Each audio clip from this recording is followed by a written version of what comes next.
the Palace of Speed.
Early on in this race.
Your eyes don't deceive you. It's a big one for the finale of Spec-5 World Tour, a race length of 90 minutes on Monza's combined Grand Prix and Oval course for a total track length 6.2 miles, just over 10 kilometres, and it is super high speed all around the track, slipstreaming on the Grand Prix circuit, slipstreaming on the Oval, and a lot of strategy to play out as well as we crown two champions in Spec-5 World Tour, the Pro Class and the Open Class.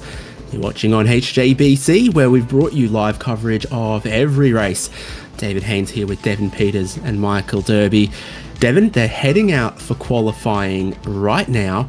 We've been on the Nordschleife a week ago, and we're on another massively historic, massively challenging, just plain massive track.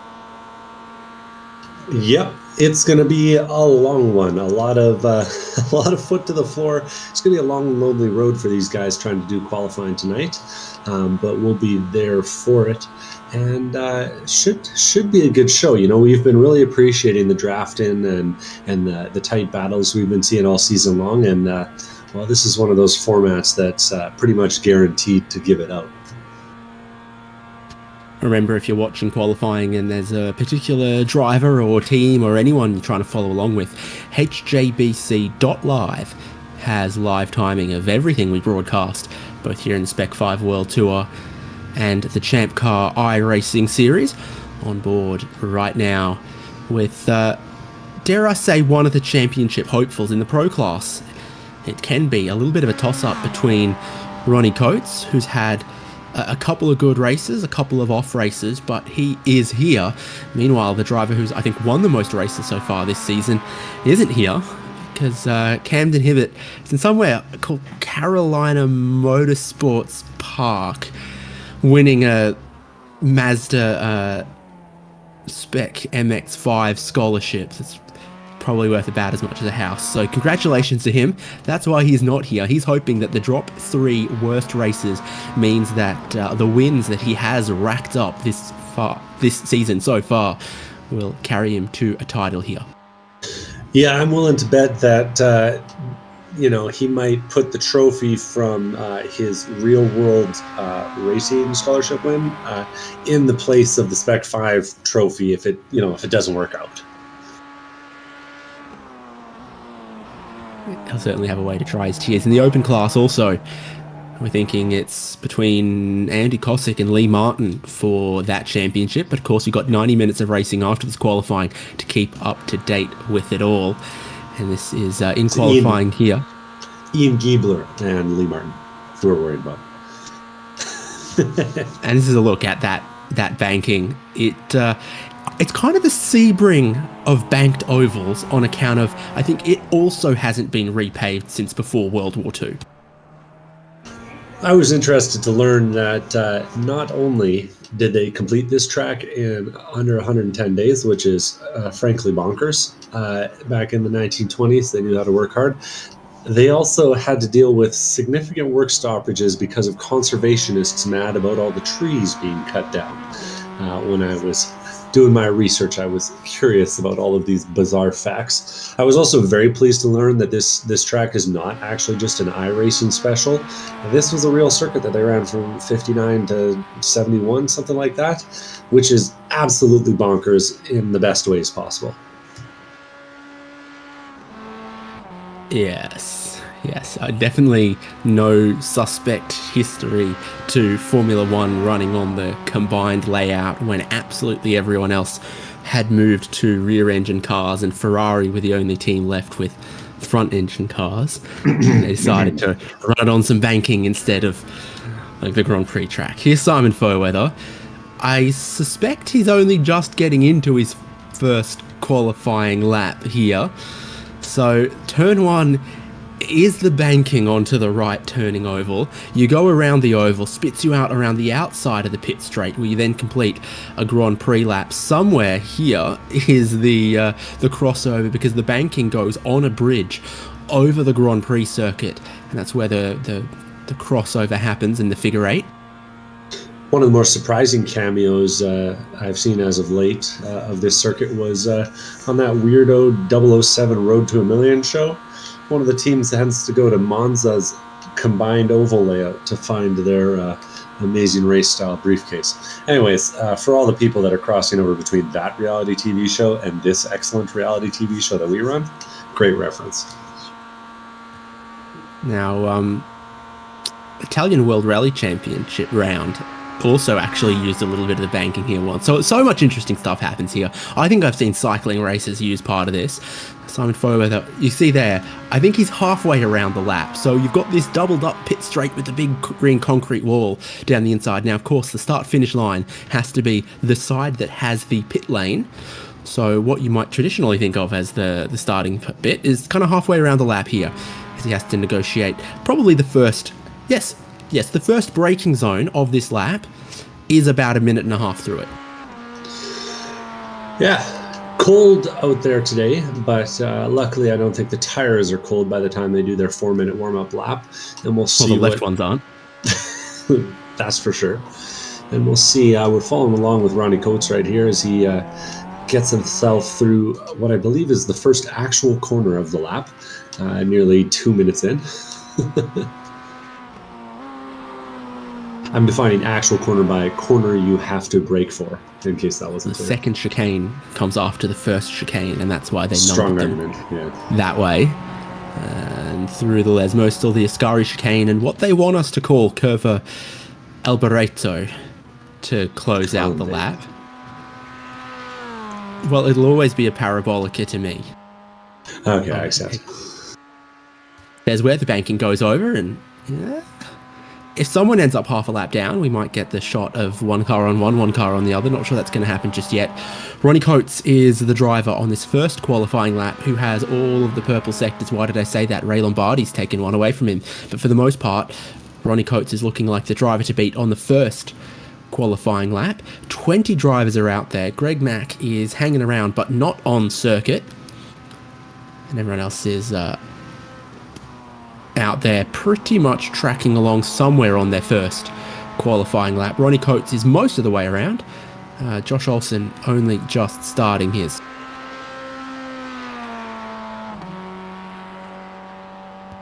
So to give us our first qualifying time, I think Ronnie Coates is the furthest around on the circuit. He is going to put in a 3:27. Then in comes Joshua Soto, Sean Hayes and Mitchell Peake's times, and Coates stays at the top by 0.3 here at the moment over Joshua Soto as they all leap into starting their second qualifying laps. Only open class time, no open class times yet. You'd kind of figure the open class guys a little bit further behind. Former open class winner Tom Athon's holding on to 7th place. Unfortunately, the slowest of the times we got so far. Hey, no, that's not the case anymore. Orlando Harrell takes the lead of the open class. And we see some more times filtering in and filling out that scoreboard. 10 times at the moment. Ronnie Coates still up top. Ray Lombardi's gone to second, only a 10th behind. 10th behind Ronnie Coates. So he's slipped ahead of Eugenio Pellicci and Joshua Soto.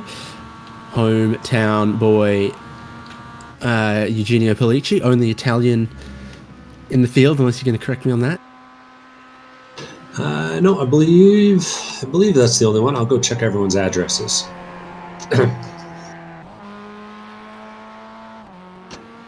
Yeah, confirmed. The only authentic Italian. There might be a few others out there, but anyway. Surprised to see only about half the cars have a lap time in so far today. Don't know how many off tracks there were. I put to you that Rui Coimbra, Geordie Fike, Brian Jabelski, Odyssey Adams, Ian Giebler have all had an off track somewhere, and the most likely places are the chicanes that make up the second half of the lap. You can't cut the chicanes. You also can't go too wide on the exit of the second Lesmo. There's no shortage of places, actually, where around 3 minutes 30 of lap, you can just get in too hot to one of these chicanes, run it a little bit wide, and be off track. Yeah, absolutely easy mistake to make, and in a track like this where so much of the lap is full throttle, there's kind of like minute little benefits you get by running to the full extent of the exit of the corner really come into play. How carefully can you judge it? Are you 1 foot on the right side of the braking point or 1 foot on the wrong side? All that stuff. Rui Coimbra staying inbounds there. Looking again at more sectors. He's had a good one there.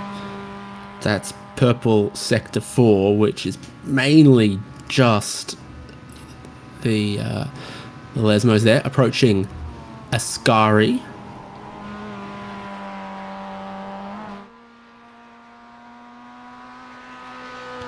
At the exit of that, he goes pretty tidy at this point. Only one more corner to close out your lap. And you will get your 4 full laps around here the way that they're going as well at the moment. Still got just under 10 minutes to go, and some cars are coming around to complete their second lap and start 2 more, and for that they only need 7 or 8 minutes to get 2 more laps in. So most look like they'll get 4, but there's definitely a few drivers who will only get 3 based on when they left pit lane and into the start of this session. Rui Coimbra, no time, now he's got one. He goes to second on a 3:26.9. Ronnie Coates has improved on this lap to a 3:26.6, so finding about 4/10 on the second qualifying lap for Ronnie Coates to stay up top. Lee Martin, no time just yet. That will change shortly as he rushes down the start-finish straight, parallel to the not start-finish straight, to go 10th, now 11th outright, but second in open class because Josh Olsen's up top at the moment. Ray Lombardi was within a 10th of pole on the first lap. He looks to improve on the second lap, but he doesn't, while Eugenio Pellicci does and leaps up into second, now 2.5 tenths away from Ronnie Coates.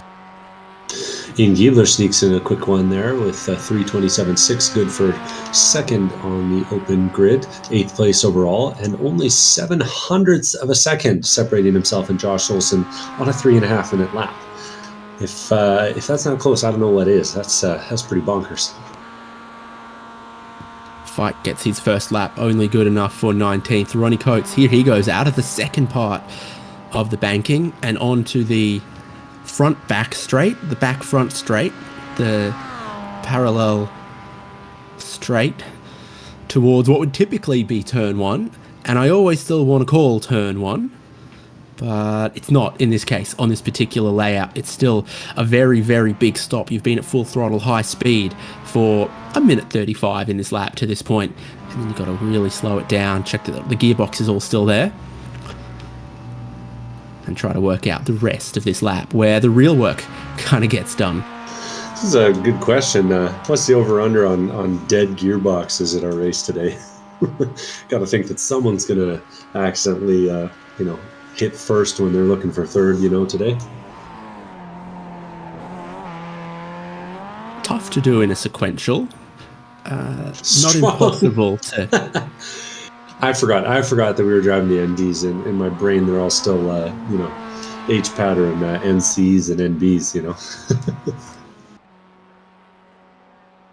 Josh Olson, good time there to go to the top of open class.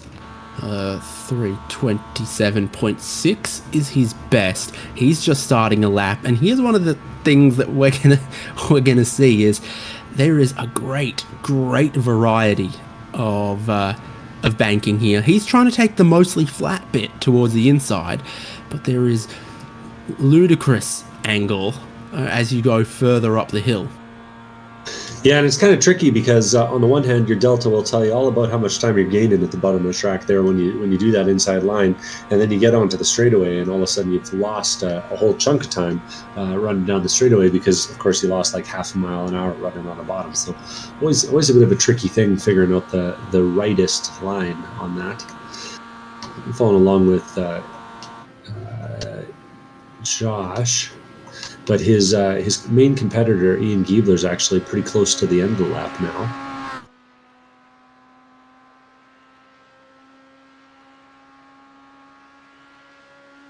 And he's heading down the final straight towards Parabolica. And man, that thing looks loose today. He has a big drift at the apex, and I think that's actually cost him a fair bit of time. Saw him have a big drift in the Lesmos too earlier, so this might not be the lap, but we'll see. Plenty of room to get faster. Late start-finish line out here on this layout. And no improvement. I think that that little drift cost him a little too much. We are seeing some improvement throughout the field, though. Ronnie Coates has crossed the line with a 3:26.3, solidifying that lead on his third lap, taking another 3/10 off it. Jordy Fike is now coming to the line and doing some interesting lines there to try and shorten his trip to the line. He is. What's it going to do for him? Not a whole lot as he sits in 16th. That was his best lap. Ronnie Coates can wave at the pit straight, wave at the pit lane, but he's not on it. This is his final lap of qualifying. The first two sectors can be a little deceiving because, again, they're just all on the oval. It's here in the sectors now where you can make a little bit of a difference. He is a 10th down on his best lap at this point.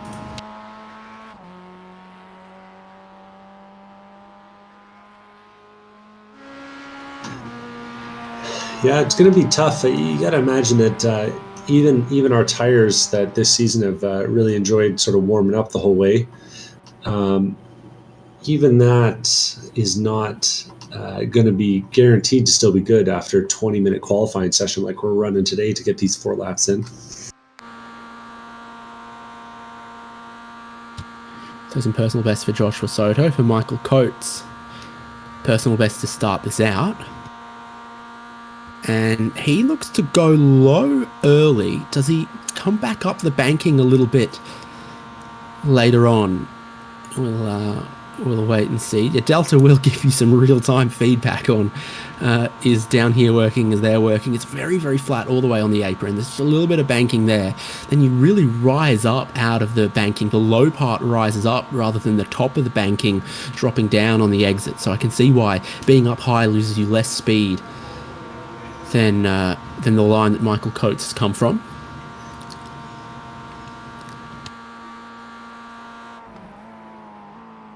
Some funny penalties to worry about on this track too, so got to make sure that you're getting that all right as you come around here. Yes, if you go wide on the parabolica on the final lap, Michael Coates doesn't think he's going to improve. It thinks that you've cut the course into the part of the course on the other side of the concrete barrier. And we did see that will give you a 130-second slowdown penalty that iRacing expects you to serve in 30 seconds. So I can't see the problem with that. I think they mean you got to drive backwards, because how else are you going to give up 130 seconds in 30 seconds? Pull the handbrake, you know. Sure enough. Rui Coimbra locks him up as he crosses the line. 3:26.95 is enough for 400ths of improvement, but not enough to move him up a position. We're seeing Ray Lombardi coming around the final corner now too. After starting his day up in second place, he's drifted back towards fifth and has lost a 10th every single lap until this one where he gains 2, but it's not enough to move him, and he stuffs it into the wall. 7. I'm giving that a 7. Yeah, I'm only knocking points down because it didn't quite nail the landing. His teammate Geordie Fike has just been shuffled down to 18th with some of the late progression in this qualifying session. But for Fike, he's hoping that he can pick off a little bit of time somewhere around this lap, move himself up. You know what, he can, to 8th. Great bit of time to pick up. Andy Kosik's coming around the final corner after only managing to set a clean lap on his first out lap with a 3:28.2. He's hoping this one will look a little cleaner. It's definitely looking a little tighter coming out of the final corner as he straight lines it all the way to the start-finish line. And that minty car has run off track again, so he's going to be stuck with his first effort. That'll be a little bit of a frustrator after you put in 12 minutes qualifying. Josh Soto coming to the line. He's usually a factor in these things. 3:27.0 is last time by, and judging by the weave, probably not a foot cue. You know, a 3:27.4 has maybe been caused entirely by that weaving. So I wonder if he's decided he doesn't want to be first, which, you know, there might be something to that. And he's going to run the junior circuit for us. Michael Coates putting some oil down on the track for us. Lee Martin's carrying on though. Won't get around for his final lap. 3:27.7 last time by. Good for 3rd place in open, 14th place overall. Clock's about to run out for Lee Martin. For everyone else, most drivers got all their laps in with the exception of Joshua Soto, Josh Olsen, and that's that for qualifying. 90 minutes of racing to decide the championship on Monza combined, the Grand Prix circuit plus the oval. Over 6 miles of racetrack. All of it at some very, very high average speeds. Ronnie Coates has the pole position. He needs to win today, and even then, would it be enough? We'll keep an eye on the points throughout today. Eugenio Pellicci in second, hometown hero on the front row. What's a challenge for congratulations? That's what we need to give him. The minute I finish this sentence, it'll come to me. Rui Coimbra and Joshua Soto are row number 2, with Ray Lombardi and Odyssey Adams row number 3. Mitchell Peake and Geordie Fike alongside their 7th and 8th. Sean Hayes and Simon Foweather are the top 10. They're also gold donators. We love them. Josh Olsen, he's the pole man in open class, as denoted by the blue stripe and the O. And so that's a great qualifying performance from him, ahead of Michael Coates. And Ian Giebler and Lee Martin will be dueling it out for the Open Class Championship today. Michael Chase and Tom Ayton, 15th and 16th. Tom Sanders, Brian Chapelski, Andy Kosik, Orlando Herrell, the drivers with qualifying times. Greg Mack is hanging around somewhere, but didn't look like he got out on track in qualifying. Don't know if we are to expect him during the race. They're all gritting up, and shock horror, we're not going to get a full pace lap here at Monza Combined. They are going to line up just before the Ascari chicane, and that's underneath where the banking goes over the circuit to make it the figure eight here, a la Suzuka, Oran Park, Race of Champions, Rally Japan Special Stage 1. Anywhere else with the, with the bridge where it goes over the track, goes over itself? I'm trying to think. No, I think that's all of them. You named 100% of them in the whole world. Irwindale with a jump, but that's not a bridge. Yeah, I was thinking there might be some figure eight tracks that could claim that too. So we've had a wreck on the pace lap. Odyssey Adams Jr. has gone into the wall on the exit of Ascari. We haven't had the green flag yet, and he has damage. And I have no idea how that started because I wasn't expecting it. But that's a driver who qualified 6th. He was on the 3rd row, and we'll still have time to take a look at this.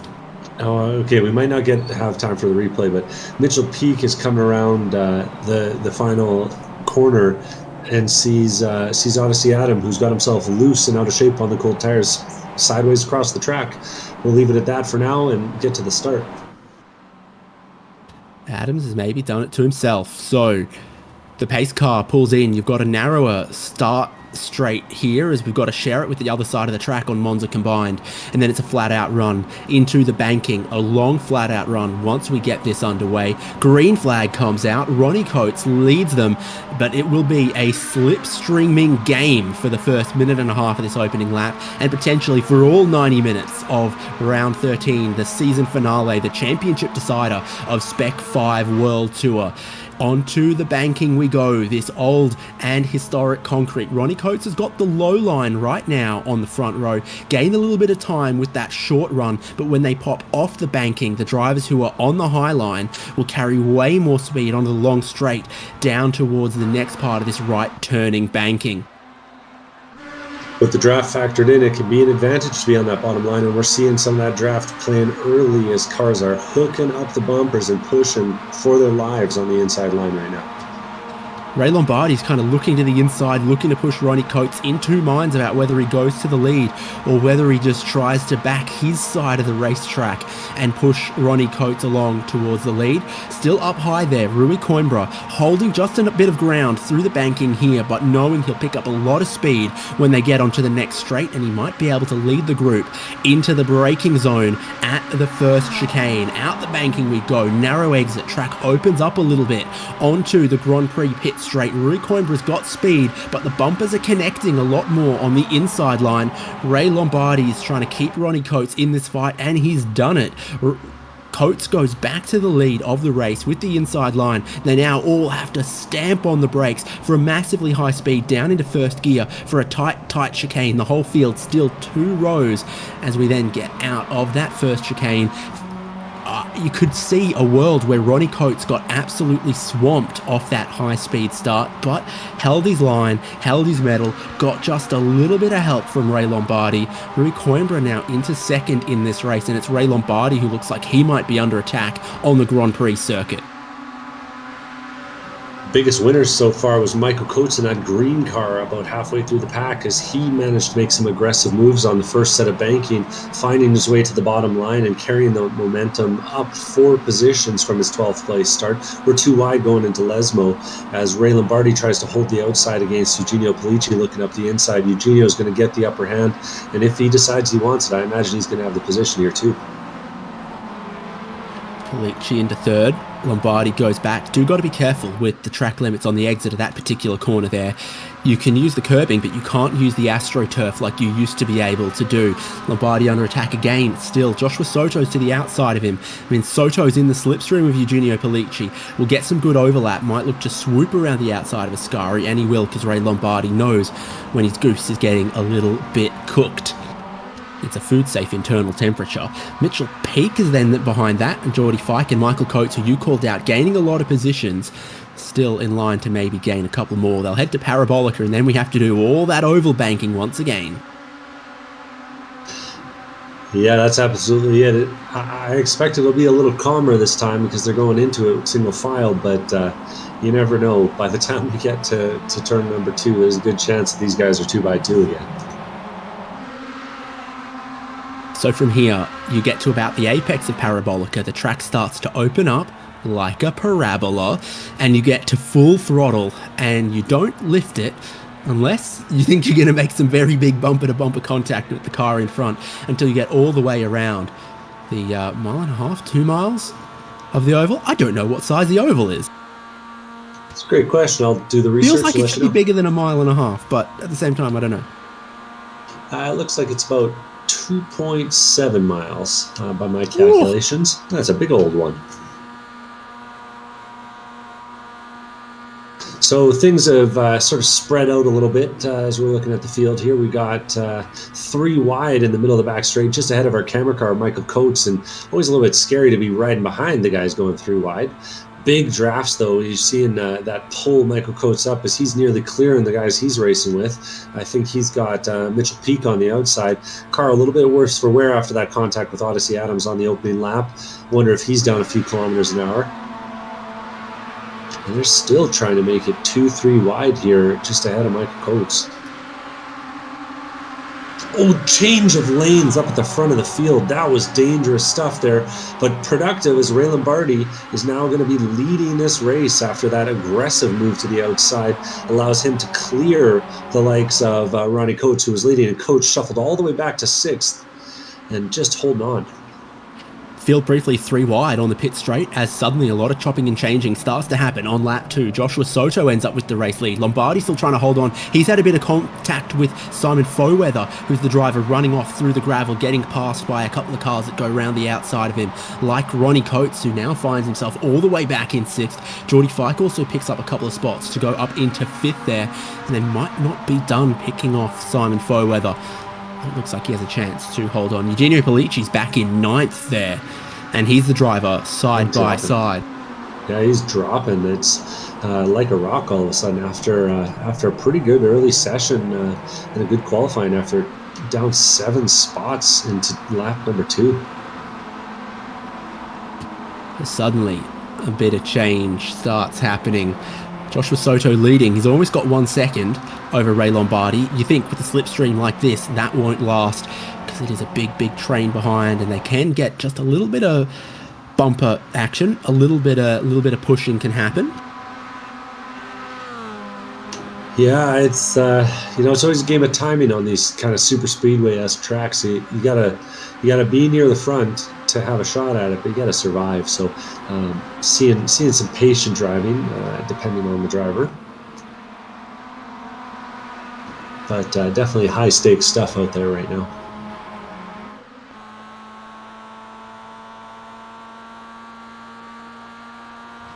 Backwards from the race leader as Ray Lombardi closes and closes and closes on him with a long straight here. You get within 1 second, you get up into top gear, and then the slipstream starts to help.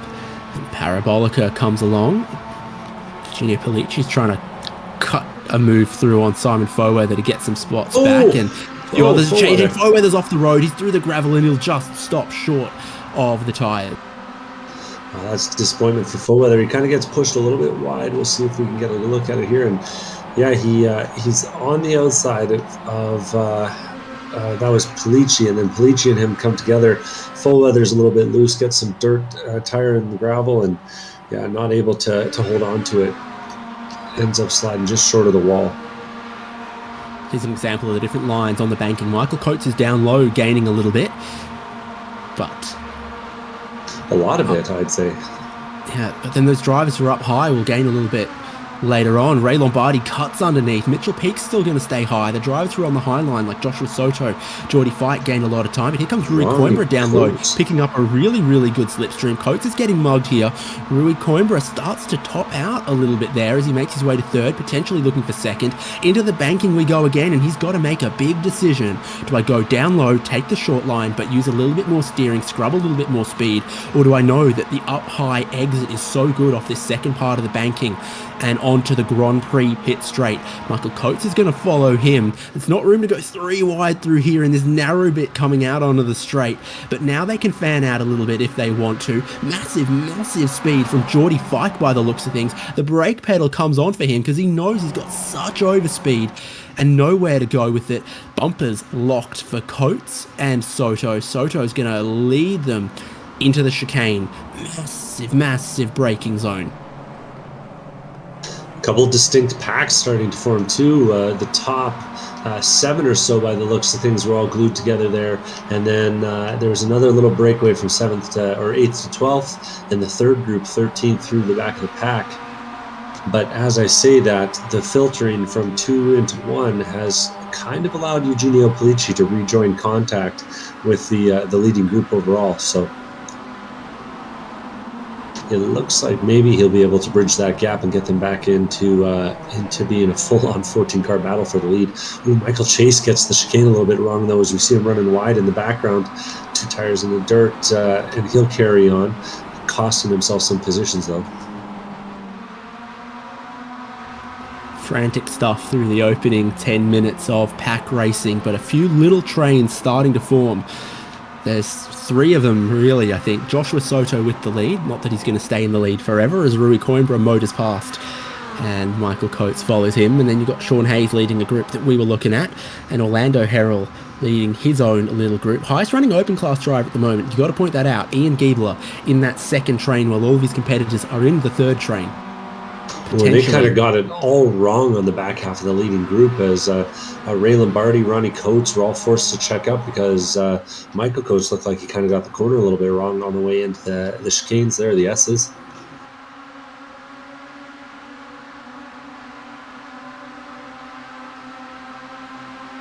I don't even know what you... It's the Variante Ascari.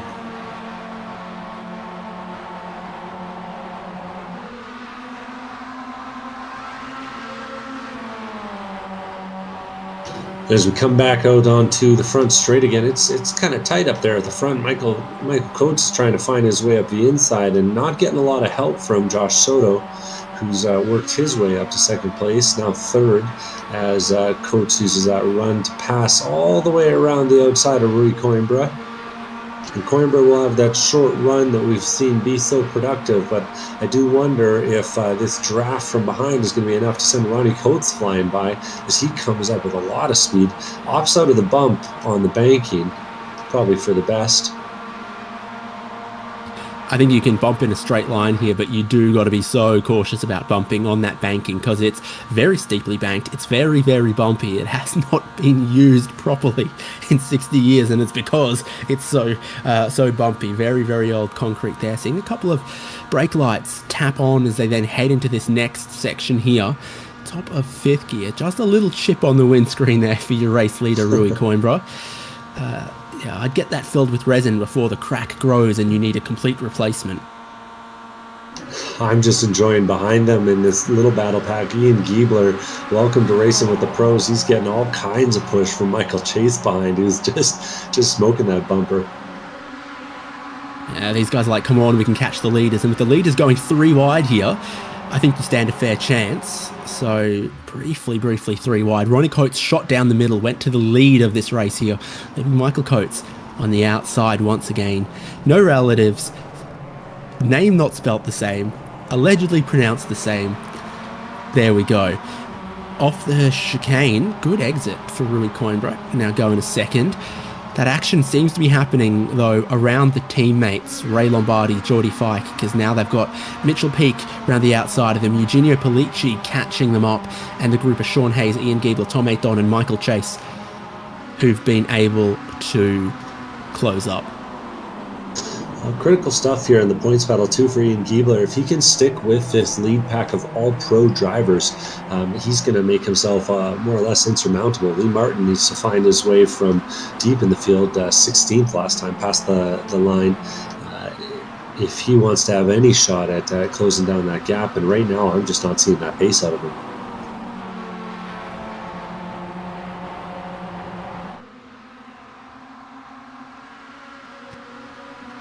Once again, your leader's got a little bit of an advantage and it evaporates quite quickly. But it doesn't evaporate that quickly when second and third go side by side. Michael Coates rolls off the throttle early. Rui Coimbra comes back onto the racing line.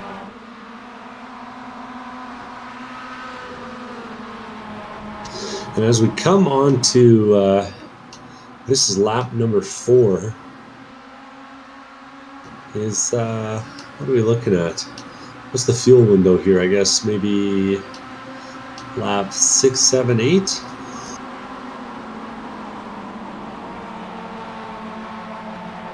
We'll have to see what folks decide to do. I think the draft partner is going to be an important thing to decide here today.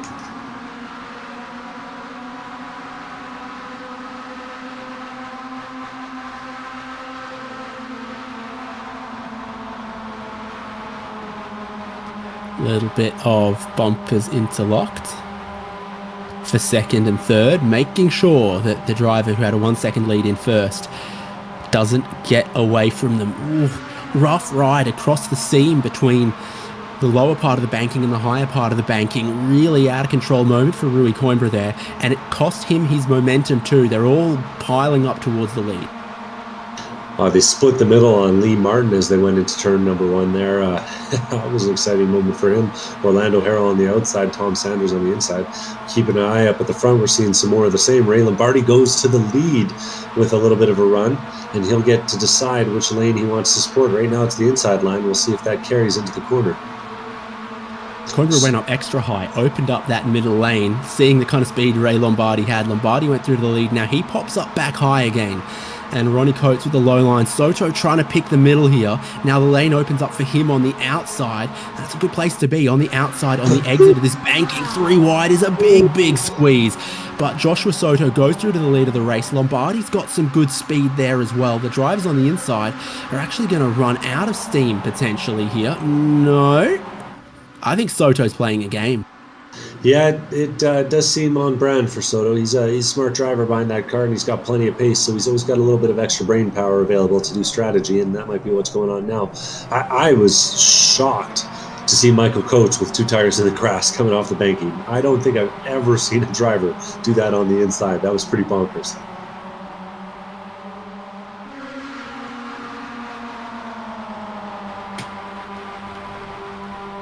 He's got 2 on the inside of Curva Grande there as well. Interesting to see. Door was closed a little bit there by Ronnie Coates.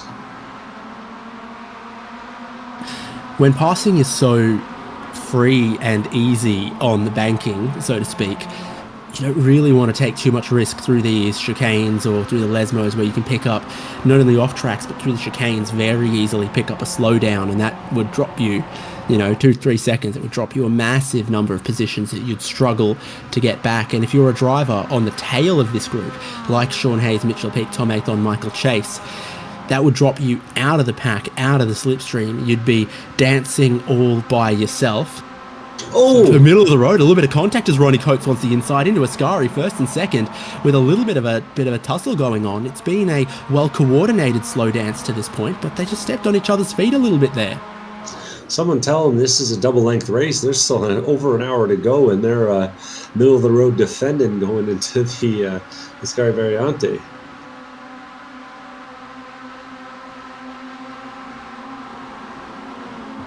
Bit of 3 wide into the Parabolica here as well.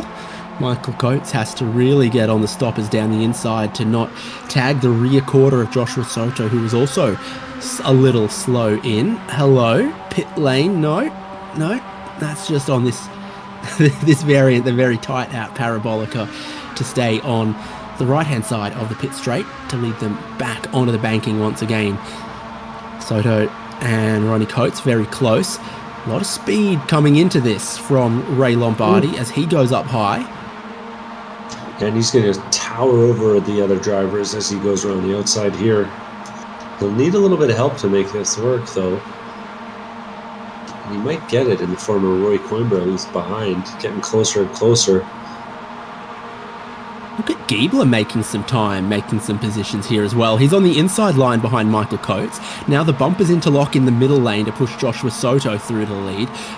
Ray Lombardi did get that good exit that you expect from the high line, but he's getting no bumper assistance from Rui Coimbra or Geordie Fike, who are the drivers behind him. Here comes red with white stripes Tom Aton into the mix. 3 lanes working on the banking once again. Are we going to get 3 lanes exiting the banking? That's where the tight squeeze comes, and you got to say, scusi, as you just squeak through.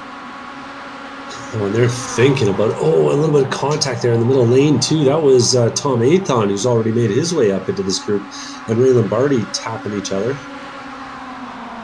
Man, it's getting busy up there.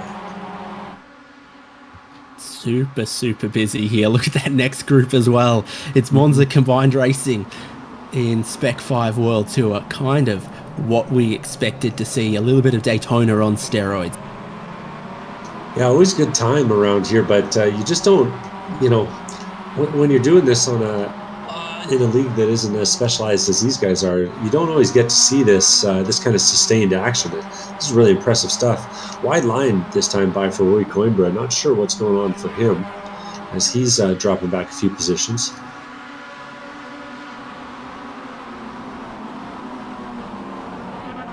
Group single file through the chicanes once again. Particularly the second apex curb, I think you can just launch too far across it and it won't cost you any time, but it will pick you up a slowdown, which will then cost you some time. So in these cars, you can just get too greedy opening up the line over those apex curbs and get yourself into a spot of bother.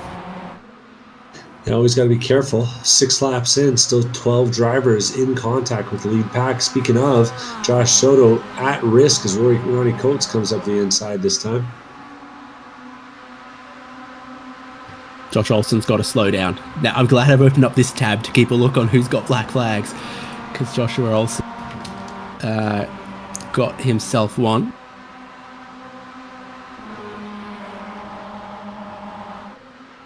Yeah, looks like one of those ones you get for running a little bit wide.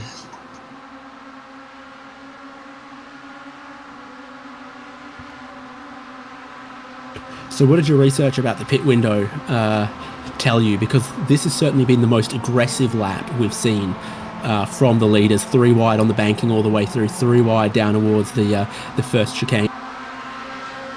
Does look like there's a chance that they could go as long as lap number 9 without any draft around here.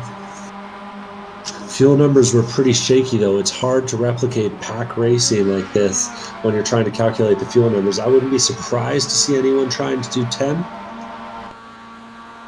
And it's a good possibility with that in mind that we might be looking at a 2-stopper tonight, depending on how capped the fuel load is.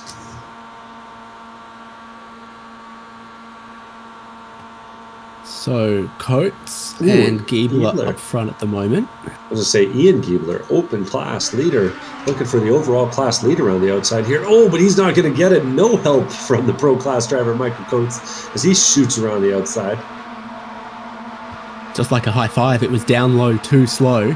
Michael Coates went around to the lead. Now Joshua Soto follows him. You can get a massive bit of momentum, really shake up this lead group. Ian Giebler goes from first to suddenly looking like he might be 5th. Now he has that low line to gain a couple of spots. Michael Coates is just checking that it's not safer barrier, that the arm code works up the top of there. He's leaning on the outside wall again. Not great. Having a little bit of a scuff there. Ronnie Coates to the lead. Ray Lombardi in behind him. Joshua Soto dropping back to 3rd. How about Geordie Fike? Big bit of momentum to go 3 wide and then realises, how about no? But he thought about it for just one moment. Joshua Soto now decides 3 wide to the extreme inside. Going to be a super compromised line into the chicane here. And he maybe cuts too much of that. He almost definitely Oh, just gets away with not cutting too much of that. That's incredible that if he didn't get a slowdown for doing that, because that was all the curb and then some as he took the inside line there, taking some evasive action. Ray Lombardi still hanging around the front, second place. Josh Soto looking around the outside, though, and he might very well have the momentum to make it past Lombardi and Coates up the inside. Coates not making it easy, though. And he holds on, squeezing Soto onto the dirt. Oh, and a little bit of contact between the two of them on the exit. Just a little bit of a hello.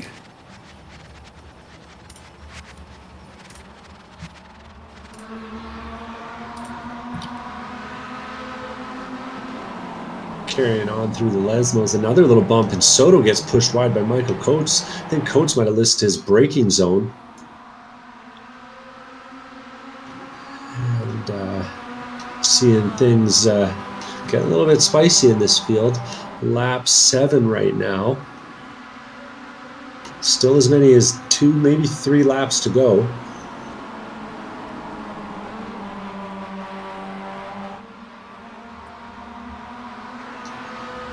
And sticking with our lead pack here. Some dramas in the Monza region as my iRacing crashed, and so did a few of our drivers. Some kind of weird issue coming through just there. Goodness knows what. A server problem. Something. This is a odd track, but that really shouldn't happen. And if that is what costs Ronnie Coates a chance at the championship, he could be rightly filthy about it.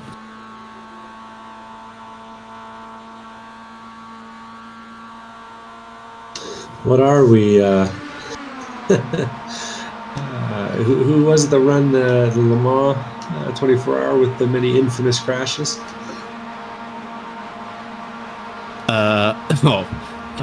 I don't know, but their stock price is trading less than it was yesterday.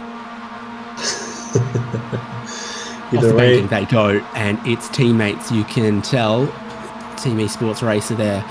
Yellow roll cage is Ray Lombardi. Red roll cage is Geordie Fike. Red with white stripes. Tom Ayton dropping back a little bit.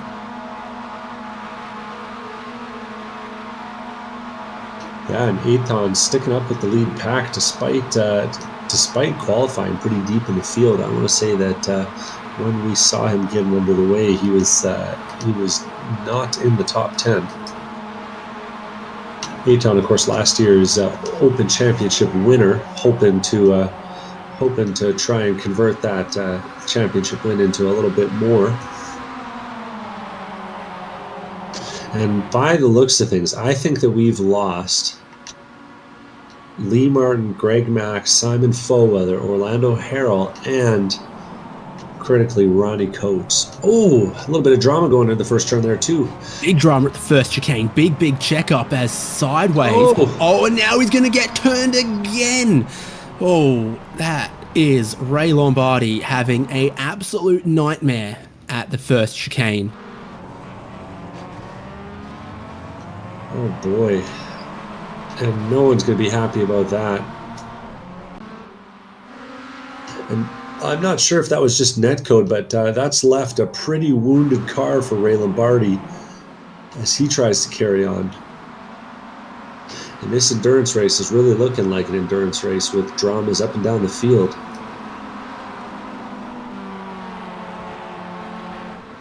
Technical and otherwise. And now it looks like Geordie Fike leading overall. Yeah, Geordie Fike.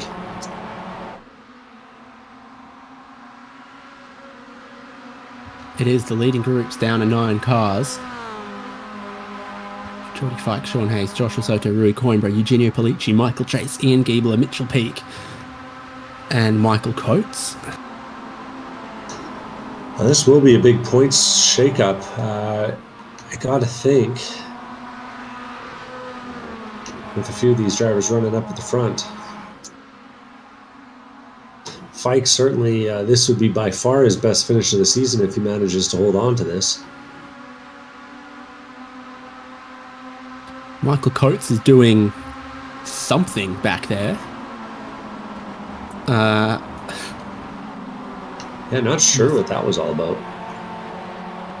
Almost 30 minutes done in this race for that 1/3 distance. Final corner parabolica, no pit takers yet.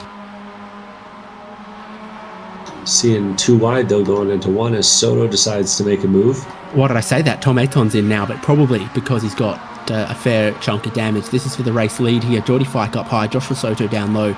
Sean Hayes sitting in behind, being closed so rapidly by Rui Coimbra, who's going to get 1 spot, 2 spots.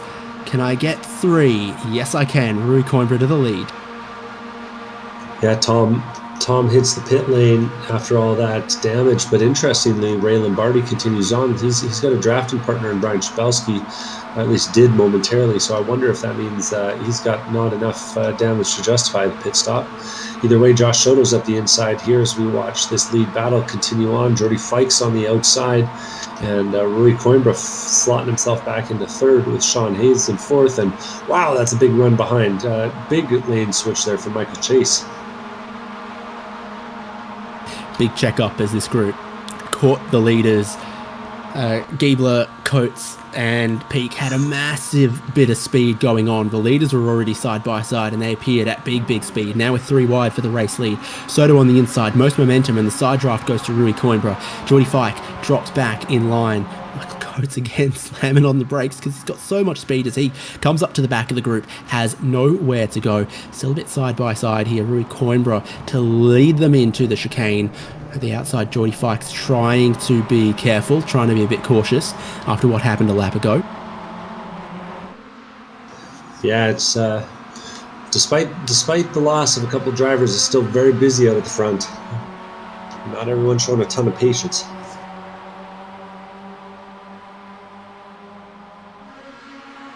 Barely 30 minutes in, still got more than 2/3 of the race to go, just.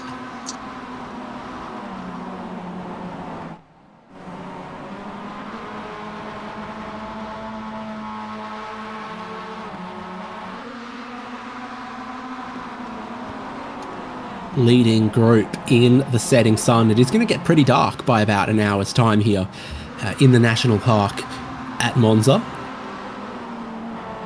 Starting to see some of that low sun and a lot more in the shade behind some of the forest in places. Yeah, track that was already cold, chilling out nearly to the minimums. Consistent theme this season, that cold track temperature often coming into play. Do wonder if tires will be on order for some of these guys as we go around and around again at such high speeds. And so as we come onto the back straight in the 9th lap, expecting to see some pit stops this time, and very likely our first one in would be Rui Coimbra, followed by Josh Soto, Geordie Fike, Eugenio Pellicci, and Sean Hayes.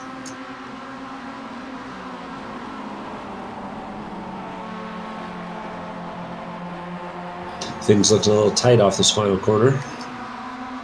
About to finish out this lap, about to go past the pit entry, and here we go. Rui Coimbra, Josh Soto, hold all the piling in, and someone misses out. Michael Chase wanted the pit lane and had to make avoiding action. He's on the wrong side of the wall, wrong side of the line, and Michael Chase leads the race, but he will not be pleased with it at all. Pit lane speed limit on this configuration, I don't know it. It's 80 kilometers an hour, so it's the same as the Grand Prix circuit, 50 miles an hour. But they all piled up towards that commitment cone, found themselves in a committed situation. A couple of tyres going on here, makes sense. There's still an hour left in this race, and you can, in the opening part of the lap, even with some cold tyres, stay in the slipstream, and then they'll warm up, and you might have a bit of an advantage. Tom Sanders also on the lane, Odyssey Adams in the lane. Still don't know what happened to him on the formation lap, really. But yeah, you can see that he is well behind us. He's only just getting towards his pit box. Here goes the lead group back out after 34 seconds of service for almost everyone. I suspect you're topping that car off. Yeah, topping it off all the way. Tom Aton coming to the line after being part of the separate group. He'll be coming with a whole bunch of speed at this group of guys. I wonder if they'll have enough time to gather momentum before he gets there, or if we're going to see them just slowly pulling away. You can see him entering into turn number 1 here as those guys are nearly through the middle of turn number 2. And they're almost He's up still to full chugging speed. along with like 5 more miles an hour than some of them, though. So hope to catch onto the train if he can. The pain of pitting alone, though, it's definitely struck him a little bit. So going a lap longer, not by choice Michael Chase, but by choice Andy Kosick, Ray Lombardi, Brian Jabelski. So this is not the race lead just yet, but it very likely will be in not too long. Eugenio Pollicci now has it from Joshua Soto. Look at them on the forest, on the banking, side by side. Soto around the outside. You do carry more speed onto the pit straight from that line. And our lead group is looking like 4 cars at the moment. I do wonder if Michael Chase is actually going to have the fuel to get all the way around. Assuming these guys are all running it to near empty, he's going to have to do some big lifting coasts to make that work. So much open throttle time at this track. Not the only one to try and go 10 laps, though. Andy Kosick is out there running a 10th lap as well, behind Michael Chase. You see him all alone here going through the Lesmos.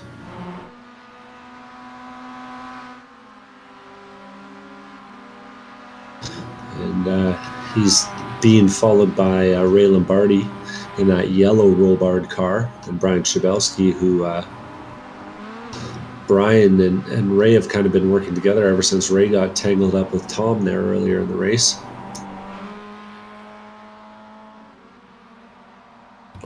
Well, he's not too far away from the pit entry now, Michael Chase. So it's not what he wanted to do, but he's hanging in there. He's yet to lose a lot of time on this extra lap. Well, the stop on the straightaway, I got to imagine, cost him 10 or 15, not to mention the draft. So I'm curious to see where he'll come out. But if I were him, I'd be short fueling a little bit relative to this and seeing if maybe I can... If it's going to be a 2-stop ride, I'd be short fueling anyway, just to get the track position. So all the rest of the drivers are into pit lane now. And this is the group that they got to be worried about. It's also now heading down towards the Parabolica, led now by Joshua Soto from Eugenio Pollicci, Jordi Fike, Rui Coimbra. And then, at the moment, it's sitting about 2 seconds from Rui Coimbra to Michael Coates, who's getting plenty of assistance from some of the smart drivers around him who don't want this top 4 to get away. They want to hope that they can work together while the top 4 go side by side, go 3 wide, do some of the stuff like that. Whoa, track map works here, but not for the Nordschleifer. What do you know? That's bonkers. But top 4, they're going past and leaving Michael Chase and others in their dust. Chase is out of his pit box, but not to the exit of the pit lane, and he will get left behind by the race leaders. Yeah, punishing to come out of there with that big of a differential in speed. Interesting note that Tom Athon has dropped off of this lead group after being as high as 2nd place. He's now running nearly all alone. He's got just Michael Chase on the inside for company, and he'll be overtaking him shortly. Back at the front, though, they're running 2 by 2 onto the back straightaway. The back straightaway? It's definitely a straightaway. There's a couple of them. Second straightaway. It's like the corners. We'll just have to number them. 3 wide going into turn number 3. They leave the Roman Legion box formation into whatever this is, way up high for Jordi Fike, way down low for Eugenio Pollicci. Joshua Soto is left in the middle, and Rui Coimbra watches on again, just coming underneath a 2-second gap, but that'll open as Mitchell Peak gets sent into the forestry, into the Armco. That chasing group have had a bad bump, I suspect, and it's led to drama and disaster for Mitchell Peak. Looking now to the replay of it. And Michael Coates is riding behind, giving him a push, and Mitchell Peak just gets tossed up into the woodwork and actually doesn't go into the netherworld, but ends up caught on the wrong side of a barrier and decides a tow is worth it more so than anything else. Do have a bit of wonder. I know the towing rules are a little weird around here, so I'm curious to see how that'll pan out. But that was an authentic bump that ended in tragedy, that's for sure. Yeah, in that part of the circuit, you're 2 minutes of racing around the lap to get back to pit entry, but you can be only 30 seconds on the back of a tow truck based on how quick you are, because the circuit folds in on itself how close you are to the pit lane, but so far, so near, but so far. And that is bad news for that other group behind as well, as they lose a little bit of speed. They lose one of their quick drivers from that group, and it increases the chance of a top 4 breakaway. Everyone's made a pit stop of some kind at this point in the race. Approaching the halfway, we've got a video message from the Spec-5 World Tour Series admins, and we'll take a look at that now.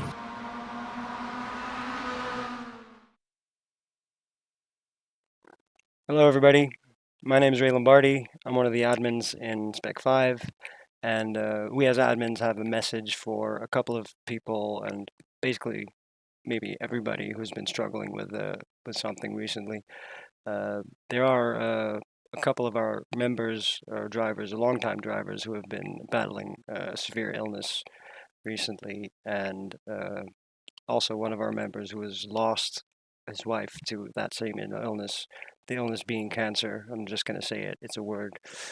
Our condolences, first of all, to John, which I don't know. I didn't know his wife personally, but I know a couple of people who did, and his wife was one of the kindest people that was you could ever think of, from what I've heard. So again, our condolences to you, John. And also, we want to show our support to Jose Gonzalez and Eugenio Pulici, who are still battling this, and we just want you guys to know that we're behind you, and whatever we can do, we want to support you, and even just thinking about you maybe can help you. So we hope you get through it. Yeah, we really we know you're struggling, and we want to be there for you. I'm going to do a little bit in Italian, not Italian. I'm speaking my best Italian because Eugenio's English isn't the best, and since it's Monza, his track and where he lives, we figured this would be a good moment to show our support. So yeah. Also, Eugenio, I'm going to try it in Italian now. So. Da parte di tutti coloro che fanno parte della Spec-5, vi auguriamo tutta la forza del mondo nella vostra battaglia contro il cancro. Apprezziamo tuo aiuto con il campionato e ti ringraziamo per aver gareggiato con noi. Sii forte. Grazie, Eugenio. That was my best Italian. Thanks again, everybody. We hope you guys like watching the league and support us, and well, enjoy the last race of the season. Have a good one. Bye.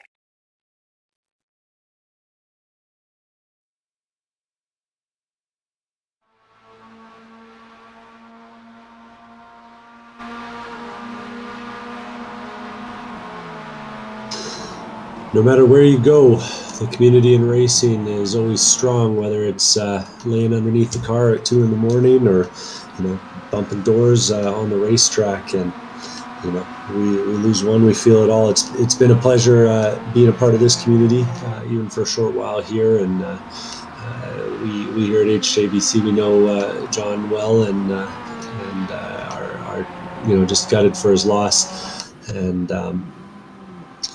there aren't words sufficient, but we know that through community we heal. So we'll keep on racing and keep on being there for each other. Approaching middle point of this Spec-5 World Tour season finale, and we've still got the same 4 drivers as the lead group, and the chase pack starting to fall apart a little bit. Yeah, as we stepped away there, the track started to split them up. So top 4 sticking together, and seeing that we've got Michael Coates, Sean Hayes, and Ian Giebler trying desperately to keep up. But other than that, things are very strung out on the back half of the top 10 and all the way through the field at this point.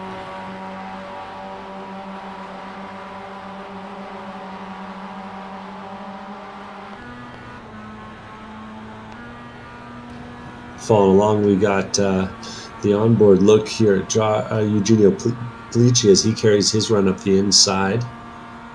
Gets pushed a little bit down and uses that really tight inside line. You can see how much you gain by going down there. And I think this is the smart line, popping up to try and regain some of that speed that you just dived onto the apex with.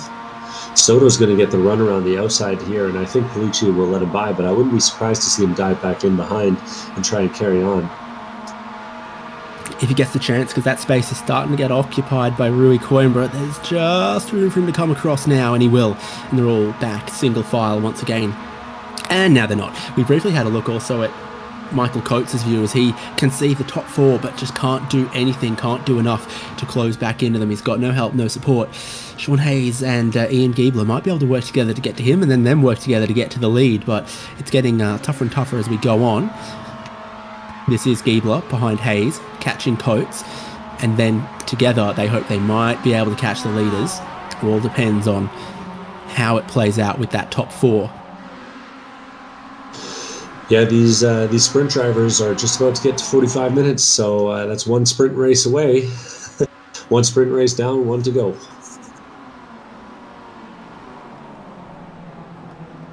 Andy Cossack's too wide down the front straight with Josh Olsen in the open class. After all the dramas we've seen, this is actually the battle for second place on the podium. Andy Cossack gets overtaken by Olsen pretty cleanly down the front straight. And they both leave a healthy amount of room between themselves as they go into the first turn on the regular track. I don't know what number this would be all the way out here. Still feels like the first turn when it's the first braking zone. True, I'll give you that. Even if it's 2.7 miles further around the circuit than normal. Behind them there, no, actually that's not behind him. Anyway, we'll carry on. Cossack hoping to make up some ground, and so are these guys in this second pack. I'm looking at Sean Hayes and Michael Coates, and they're starting to close up through the more corner-filled portion of the track. Hayes, though, actually looking kind of sketchy on his tires, if I'm honest. I'm not sure if that was just a little bit overdriving in the Lesmos, or if that was tires going away, because he was sliding pretty badly.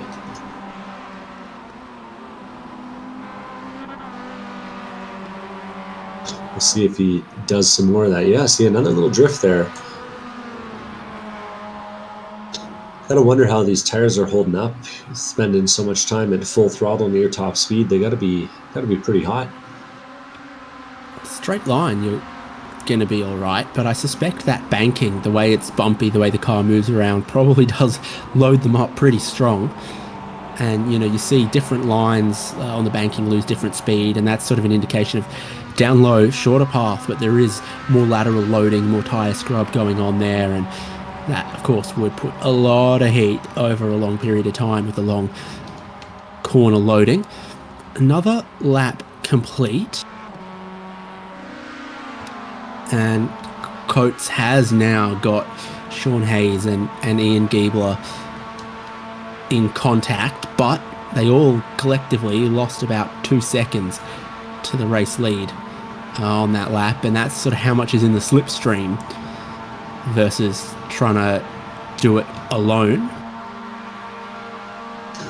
This circuit really does feel like almost like we're doing some sort of staged rally, with how just how long it is, how absurdly wide open it is. In our second pack, we're seeing a little bit of action as Michael Coates drops back even further. Ian Giebler giving a push to Sean Hayes now, who's taken over the fifth place.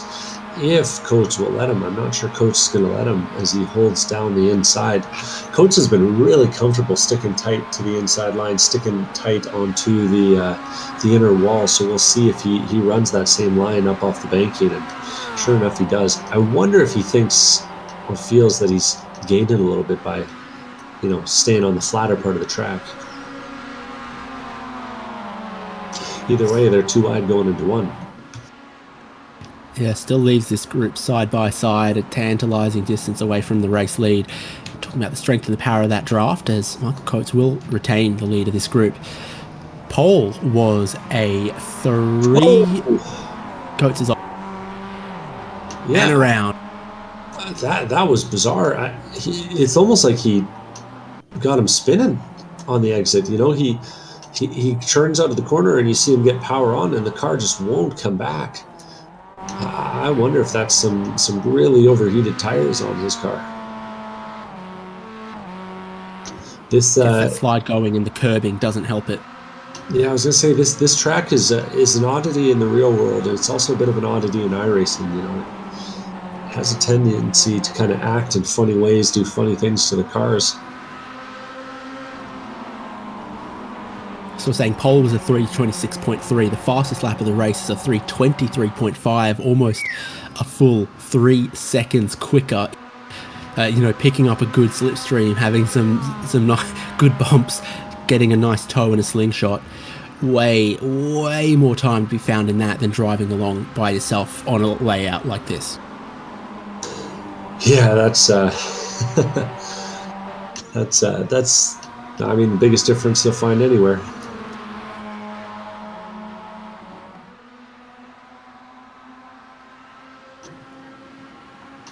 Gain your leaders and then the next two, and it is just two now. Sean Hayes and Ian Giebler. Michael Coates went for a spin.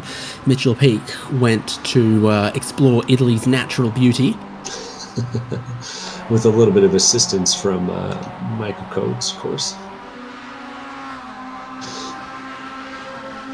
And Giebler and Hayes are sticking together pretty well here now. I figure they'll probably work together with only the two of them. 40 minutes to go. Bump draft in action, and they're too wide going into the first bank turn here again.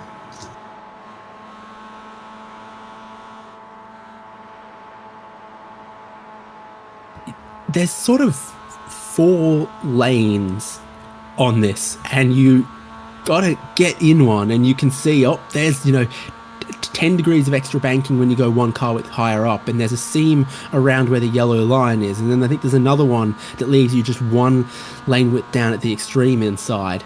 And Polici drops back a bit. Massive head of steam here. There go the wipers. Got to clear off all of the bugs that you've hit, and you go from 4th, 3rd, 2nd, and into the race lead. Geordie Fike slingshotting past Rui Coimbra and Joshua Soto.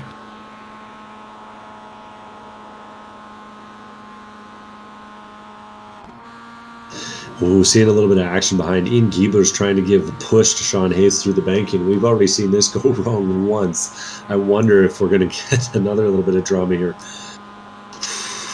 It's sketchy up on that banking.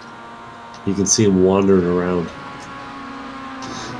A little bit of brakes from Sean Hayes as he allows it to close up, and at the front they're closing up as well. Big punch there from Geordie Fike onto Geordie Fike from Roy Coimbra. And the lights are on. Yep, getting darker, getting so dark that the headlights all have to come on. We've already seen that some of the windscreen wipers are on. That's nice. And we know this car's got working windscreen wipers now, because we know it's going to be one of the cars that get rain tires. Hashtag soon. Man, I've been saying soon my whole life, but I feel like one day it might actually be soon. So I joined iRacing 2014. When were you again, Devon? I think I'm an 11. Okay, Let's go back and look. I think back to iRacing in 2014, and we didn't have this car, and we didn't have Monza, because I remember buying Monza when it came out, 2017 or so. We didn't have headlights on cars because we didn't have moving time of day. It had to either be midday, and it was locked at midday. It had to have afternoon, it was locked at afternoon, and only some tracks had night configurations.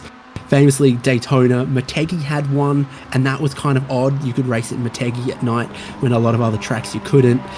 I mean, there's so much we take for granted because it's just progressively, one year to the next, to the next, to the next come in.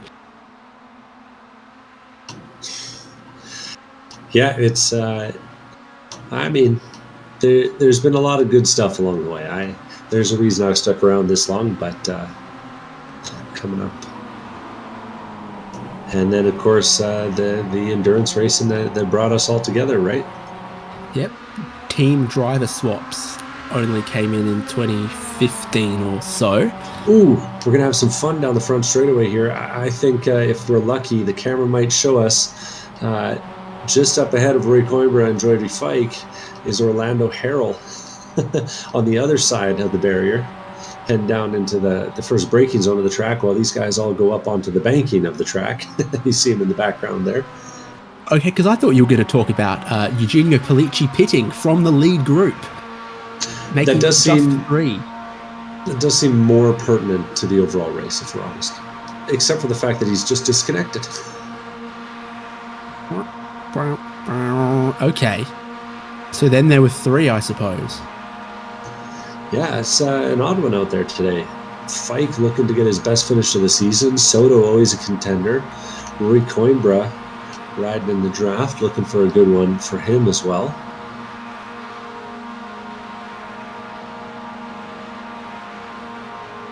And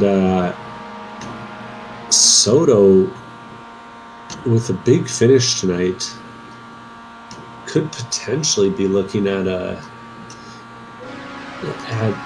leaping from 3rd place in the points to 1st. Making up. Well, Camden Hibbett's not here because he's celebrating a big occasion in his racing career. Ronnie Coates, led to believe a victim of a little, are we going to call it a server glitch? Yeah. Kind of what it felt like. If it happened simultaneously to multiple people, it's not something corrupted on my hard drive or yours. Andy Kossik's too wide again going down the front straight as he peeks out on Josh Olson. Drops back into line though. 2 of them have been kind of trading off, leading going into the first turn as they're closing down on Ian Giebler ahead a little bit. So that's not Ian Giebler, that's Michael Coates ahead.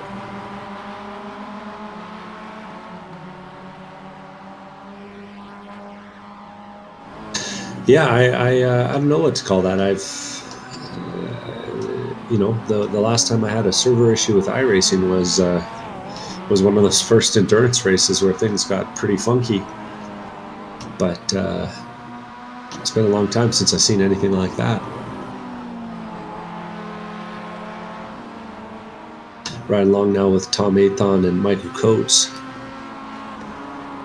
Oh, and commentator's curse. I say Michael Coates' name, he gets spooked and throws it off into the dirt. And that'll be some instant points and potentially a slowdown. And he might be backing himself up again all the way back to Josh Olson if he keeps that up.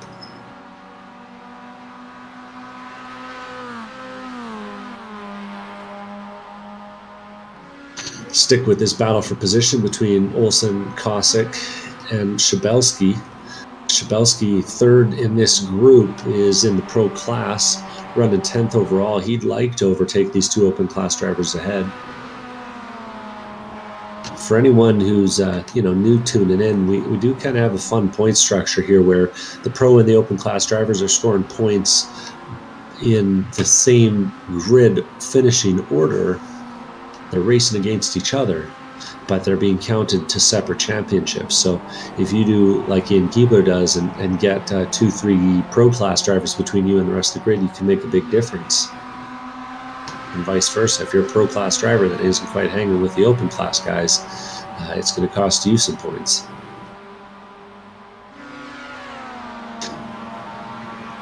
The leaders once again, Jordy Fike from Joshua Soto, Rui Coimbra, single file through the banking this time. To the back straight, straight 1, straight on the oval straight. Soto's weaving. Not sure what he's trying to do, just staying behind, I guess. Or staying awake, potentially. Got a little dark, getting a little deep in the race now. 30 minutes to go. About 10 laps, if that.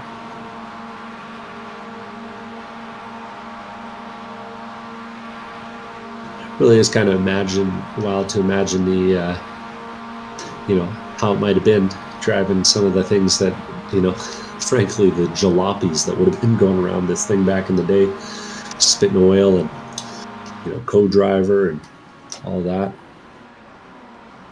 If you want to feel like modern motorsport and car racing is very, very safe, then you can just watch the Macau street race this weekend, where there are motorcyclists racing the Macau street circuit.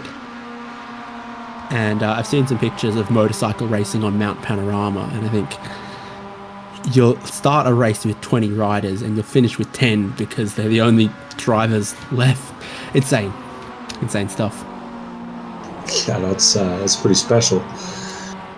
Don't get a lot of coverage of the Macau Grand Prix up here in old Canadaville, but it's free online in every jurisdiction, including Macau. So do you not have internet up there, Devon? Hey, no one told me I needed to go looking for that mess until now. Jordy Fike runs a lot of curb there through the second Lesmo, but he'll stay ahead. In the plains of Canada, they just think Macau is a funny way to pronounce my cow. Hear, hear. Rui Coimbra's out of the slipstream of the 2 leaders, Jordy Fike and Joshua Soto, after a little drama that he had. Next group of cars, Ian Giebler, Sean Hayes dropping even further away from the lead. So what was an inseparable group initially in this race starting to spread out, and I just think Jordy Fike have a big slide. The tyres, I think, after an hour of racing, starting to give up on some of the drivers that didn't change them in the first stop. Rare to see in these cool conditions in Spec-5 World Tour. Changing tyres is rarely the way to go in the 45-minute races, but somehow this place is just an exception. Yeah, the asterisk of all asterisks is we'll see they're lining up. It looked for a moment like hit the pit lane, but not this time. And our usual fuel sheet is looking a little broken, so I'm having a hard time telling if they're going to need to do a second stop, but I think they might. We'll see. Joshua Sloto there, as he absolutely just hands the race lead away to Jordy Fike. Rui Coimbra goes through as well, and I wonder if it's because Soto's realised, I'm in some fuel dramas here. They're all starting the 9th lap of this stint, and there is way less slipstream on offer in the last half an hour than there was in the first, let's be real. Yeah, a couple of drivers seem to be confirming that theory, as we see both Tom Athon and Ray Lombardi hitting the pits this time by. Athon spent a lot of time outside of the draft in this part of the stint. Odyssey Adams looks like he might be lining up a trip down pit lane as well. And we'll see him. Oh, he dekes me out. Taking the Michael Chase line. Yeah, tricking me. Tom Athon has a pretty quick stop, but a stop nonetheless. He's going to need all the fuel he can get. And we rejoin our lead pack as they come down the new straight. Straight number 2, straight 2.0. I think it's straight 3. New and improved formula. Sean Hayes, meanwhile, is giving a pretty good push to Ian Giebler down the new straight. They're not jockeying for position, they're just jockeying to keep the car in a straight line with how locked up they were. And Josh Olson's still holding off Andy Cossack. They were too wide going through turn 3 and 4, but Cossack drops back into line as he has, and you got to think that he's got that timing more or less figured out for the final lap if he wants to have a go. Good race here for Cossack. I want to say he qualified 19th and is up all the way to 8th, so nearly 11 spots gained for him today, and maybe a couple more on offer depending on how things go.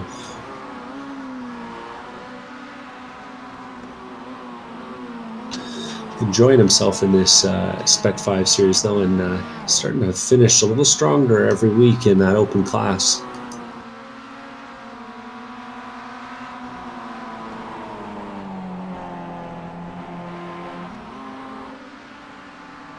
So, is Joshua Soto finding himself in a little bit of trouble here? We'll see. He's definitely dropped off these two, and can't really tell why unless there was a slowdown lingering or something. He's back a second and a half, about a second as we're on the back straight here though, so we'll see. And closing now, he's back with them. Expecting we might see this round of final pit stops kick off round about now for a lot of drivers, except those that went that one lap longer initially, like Andy Kosick, Brian Jabelski, and here we go. Ooh. Oh boy. Oh boy. Geordie Fike in, Coimbra and Soto stay out. Ooh, uncomfortable. A little betrayal there.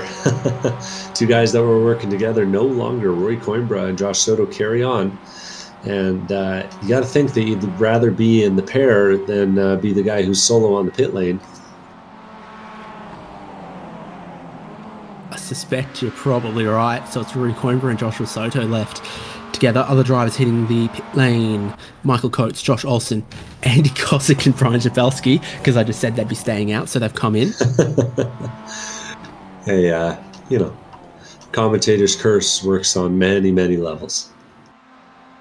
Geordie Fike pulls away from the pit stop with a pretty solid 27 or so seconds stationary, which is a little longer than some of the other second stops we've seen.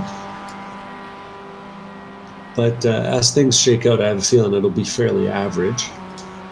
So the split here is Joshua Michael Olsen Coates on the pit lane, while Ian Giebler stays out. So who Giebler's working with versus who Josh Olsen can work with here can decide the open class. Coates is taking a long stop. He's at 55 seconds.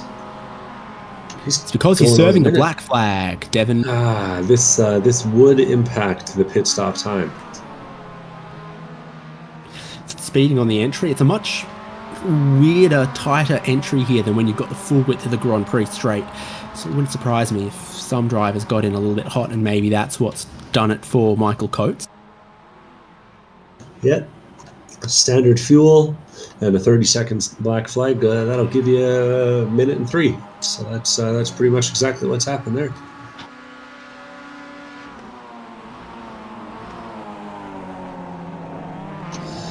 Right now sitting at 48 seconds between Rui Coimbra and Geordie Fike. It's trying to track if that's opening up on this lap, and if it is, then Coimbra and Soto working together and staying out while Geordie Fike pitted might leave Fike all alone and lonely. You can see him, the 119, just working his way through the first chicane as these two just work their way around the second Lesmo.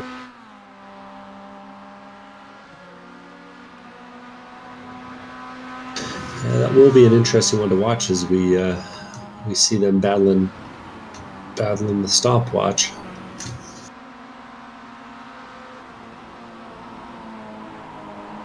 I know as Fike's come out and he's more or less all alone. There's not really anyone in his vicinity. A lot of real estate going on here. There is Lando Harrell still just on the lead lap ahead of these guys. Yeah, I got a feeling that Champ Car could put 200 around this thing, and there's still be plenty of room if we ran the banking. Toe would be pretty long, though. It'd have to be hot pulls. Tight line here from Joshua Soto as he drops back a little bit behind Rui Coimbra, and they both hit pit lane. And remember, 50 miles an hour, you don't want to exceed it. They're in. Giebler and Hayes are the next group. They're probably also in this time. Then we will have pretty much, I think, had second pit stops from everyone, assuming that when Lee Martin and Orlando Harrell pitted 2 laps ago, they can make it home from there. They definitely try.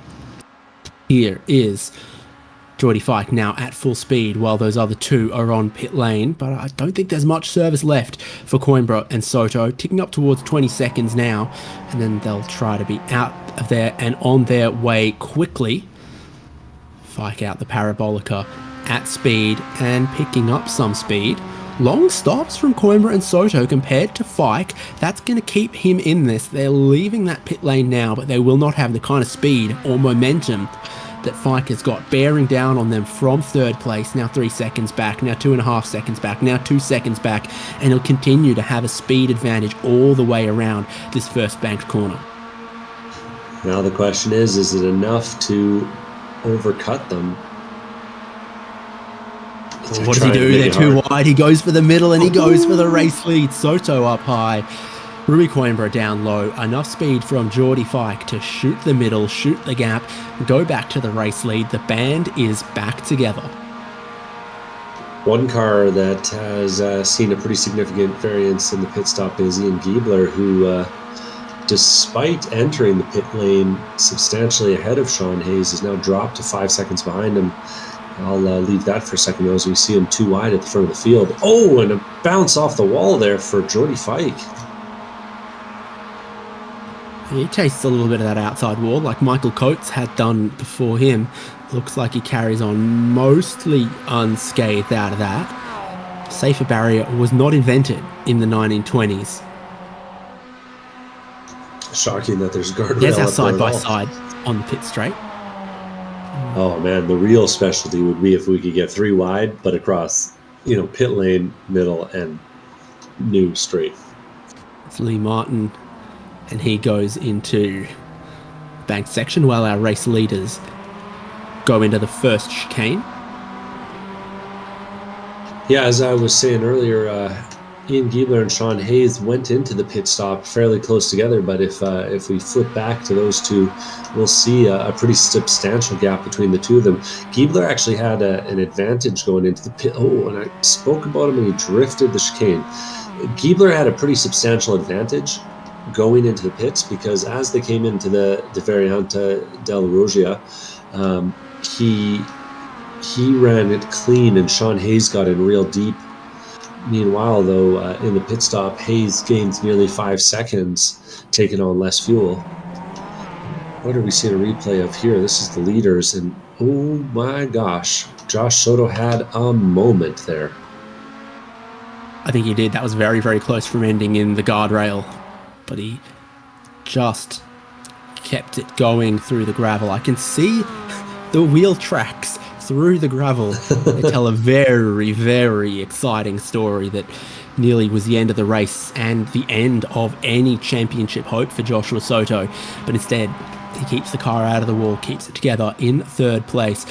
Rui Coimbra and Geordie Fike now first and second, 20 minutes left on the clock. And as far as the open class goes, you talked about Giebler having that long stop, dropping behind Sean Hayes, but still 10 seconds ahead of his next rival in class in Josh Olsen.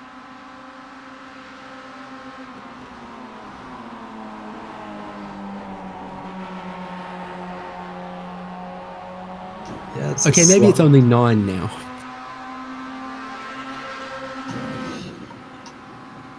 Yeah.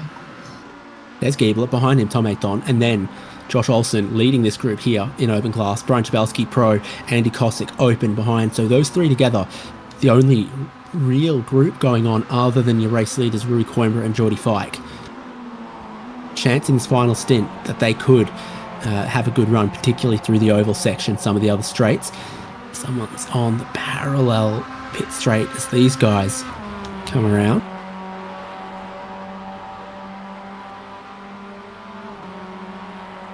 Yeah, not sure. Not sure there'll be an overtake there. Might be a different story at the front. Rui Coimbra and Geordie Fike are glued back together.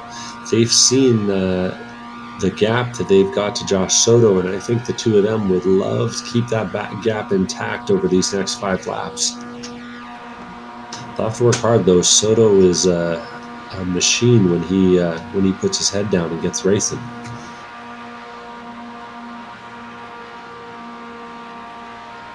Just a little air cushion between the race leaders. Now out onto the outer part of the pit straight. Decisions to make for both of them right here. And for Geordie Fike, the decision is to bump Rui Coimbra. For Rui Coimbra, the decision was to stay left of track and let Geordie do whatever Geordie wanted to do. And Geordie chose push along. And they've got just a little bit of advantage now over Joshua Soto. And we talked about those fuel sums and how different they are. with a buddy versus all on your lonesome? And does there come a point where Soto no longer has enough fuel to try to catch them? Yeah, that's got to be a significant consideration. Those guys with the draft pulled out nearly a second on those 2 straightaways, and I got to imagine there's more of that to come. We've seen a better part of 3 seconds difference between cars with draft and without, and so even if Soto's really nailing, as we see him flying through the chicanes there, really nailing the rest of the track, it's going to be difficult for him to try and make up all this ground. He's done a lot though this time. Oh, he uses every single inch of the corner. And a little bit of... Oh, again, he's way out there. Working hard. He gains most of that second back, I see, through the Lesmos and the chicanes. But how long can he keep it up?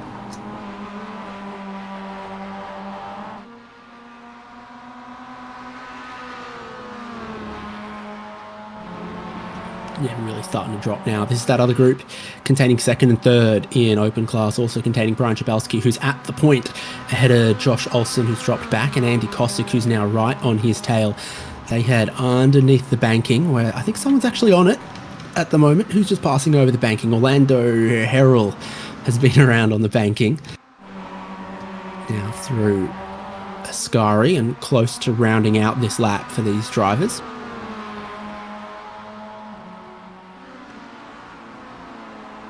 It's kind of silly, but it'd be a good time to set up a lawn, or a good time to set up a lawn chair up on the banking and just, watch the cars coming out underneath you.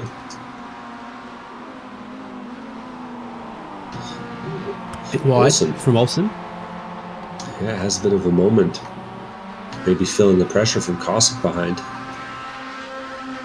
And things have shaken up a bit in this group, where Brian Chabelski was following them before. Now he's leading them, and he might very well have the chance to play Kingmaker, depending on which lane he chooses. Kosick looks up the inside with a little bit of draft, going down, and Chabelski chooses neither, staying in the middle while neither one grabs the draft. And Kosick will have the advantage on the entry, taking car lengths out of both of them. Ray Lombardi 3 seconds back was quicker than them on the last lap as well. So if Josh, because Josh Olsen was leading the group and then dropped back, now coming back through this group as they both freight train Brian Chabelski, if it's not tidy, Ray Lombardi does stand a chance of catching them. We know he was mighty quick, but catching a group so difficult in this format of racing. The slingshot, mega powerful, worth seconds per lap.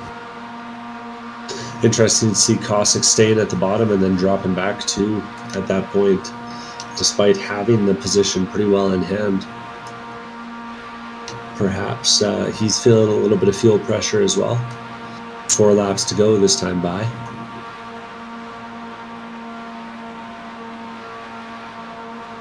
Dropping in, dropping out. Josh Olsen making a couple of lane change adjustments. Now, long straight run, and Brian Chabelski says, I'll take this lane. You can work out what you guys are doing. For Josh Olsen, he's looking to pass. Andy Kosick looking to save a lot of fuel. Yeah, that was one of them big lifts. I think Chabelski's doing a bit of the same as well. Wouldn't be surprised to see a few cars doing it. All year fuel calculations up till now have been in pretty big drafting groups, and those have all but evaporated in this phase of the race. And at the lead here, Rui Coimbra's got 8 tenths on Geordie Fike, and they're pulling more and more time on Joshua Soto, who I think has had to enter a pretty big conservation to get to the end of this race now that he's all on his lonesome for basically the first time in this race, basically the first time in 75 minutes. He's dropped away from the leading group. Fike also had a pretty short pit stop, might be needing to save a little bit. Rui Coimbra had the longest pit stop of everyone last time around. Yeah, an extra 1.5 seconds of fuel, it doesn't seem like a lot until you sputter coming out of the final corner. And Rui will be riding that all the way. Actually heard Soto rolling the clutch through the S's there at the Variante Ascari. So he's in dire straits.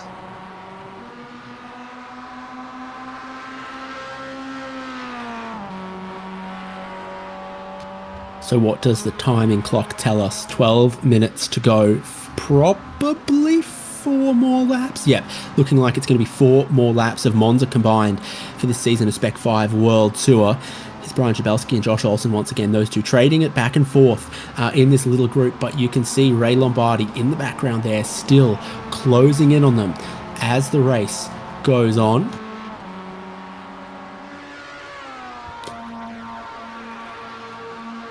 I don't think Ray Lombardi's making it to the end without another pit stop. All right, I've just looked at a couple of numbers and gone, those don't all add up. Yeah, I'm not so sure either. It's going to be interesting to see who's the big winners, who's the big losers on the fuel here. Jody Fike doing his best to be a winner as he rides just a millimeter off the bumper of Rui Coimbra.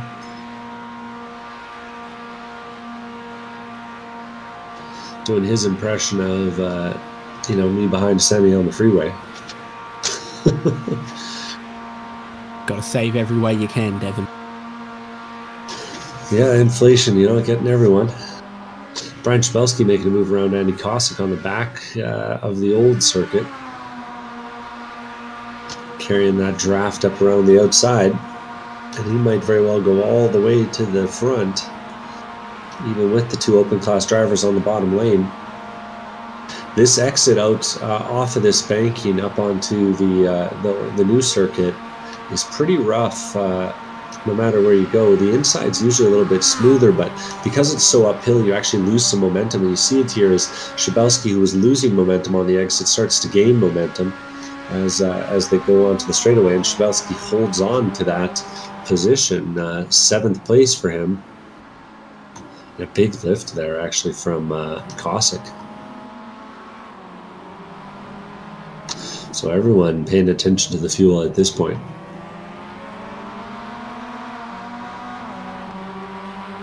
They certainly are trying to make it to the end. 10 minutes to go. Back again with 6 seconds between Rui Coimbra and Jordi Fike. Joshua Soto's now 7 seconds behind. In the last lap, Yelida did a 3:25. Jordi Fike did a 3:26. Joshua Soto did a 3:27. He's dropping away and he's dropping away as they go.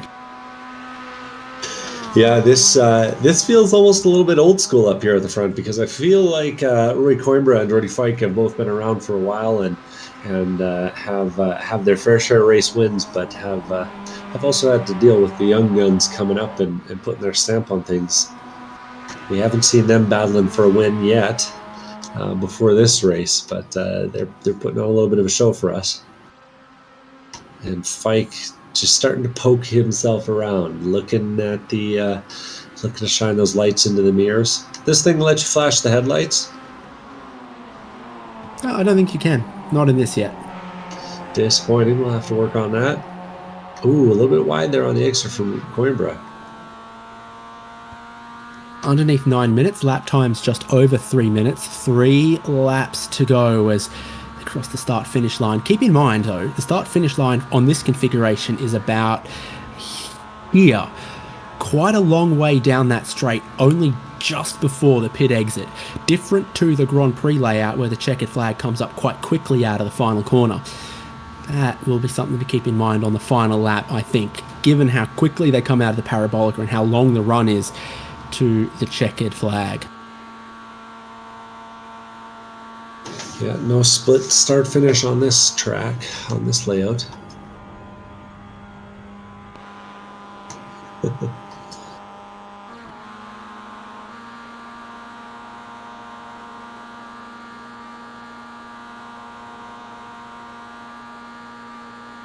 And a lot of lonely cars out there at this point. We got a few cars battling, but a lot of cars just finishing.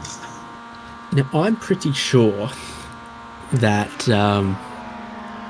when the headlights come on, the driver's helmet visor also changes from tinted to clear. I don't know how they do that, but I think that's what happens, because I'm pretty sure every driver model started the race with a tinted visor. Now they've all got a clear on.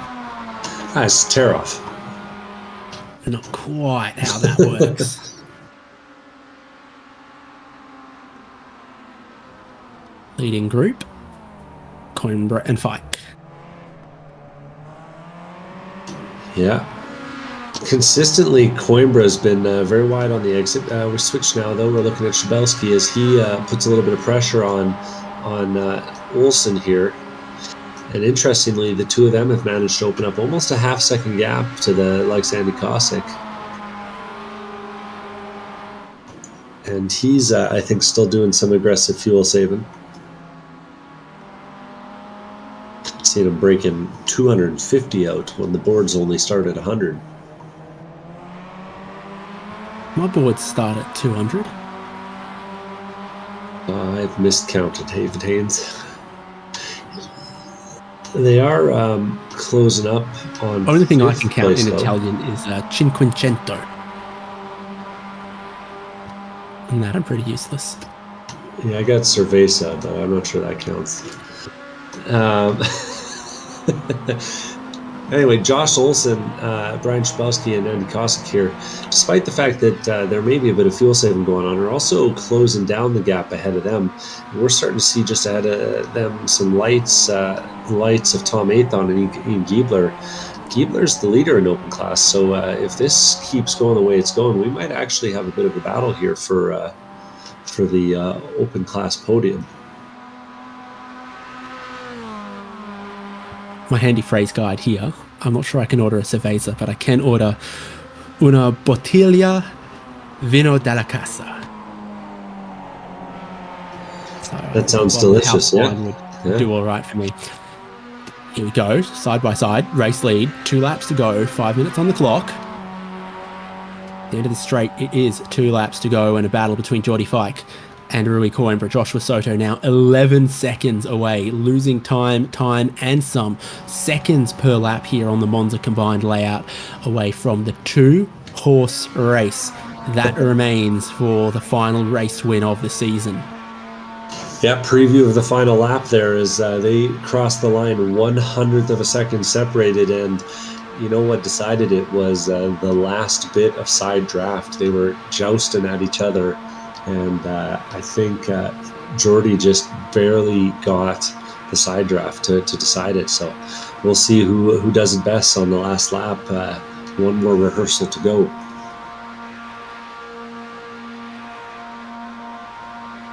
So there's a lot of battles that are going to end like that as well, because Tom Athon's just caught and passed Ian Giebler on the last lap. Side by side still for your leaders. You got that 3-way battle. Josh Olsen, Andy Kosick, Brian Shabelski, where Andy Kosick's starting to make a little bit of moves. Obviously spent a couple of laps aggressively saving fuel. Now, I don't think he's doing that anymore as he goes to the lead of that group, and Geordie Fike ends up as the race leader coming out of NASCAR turns 3 and 4. I was going to say, looking to the back half of the podium, Josh Soto is running real slow. He ran a 3:30 last time by nearly 4 seconds off the pace of the lead group, and not all of that's draft. So that fuel save is in full effect as he tries to stretch that thing to the end.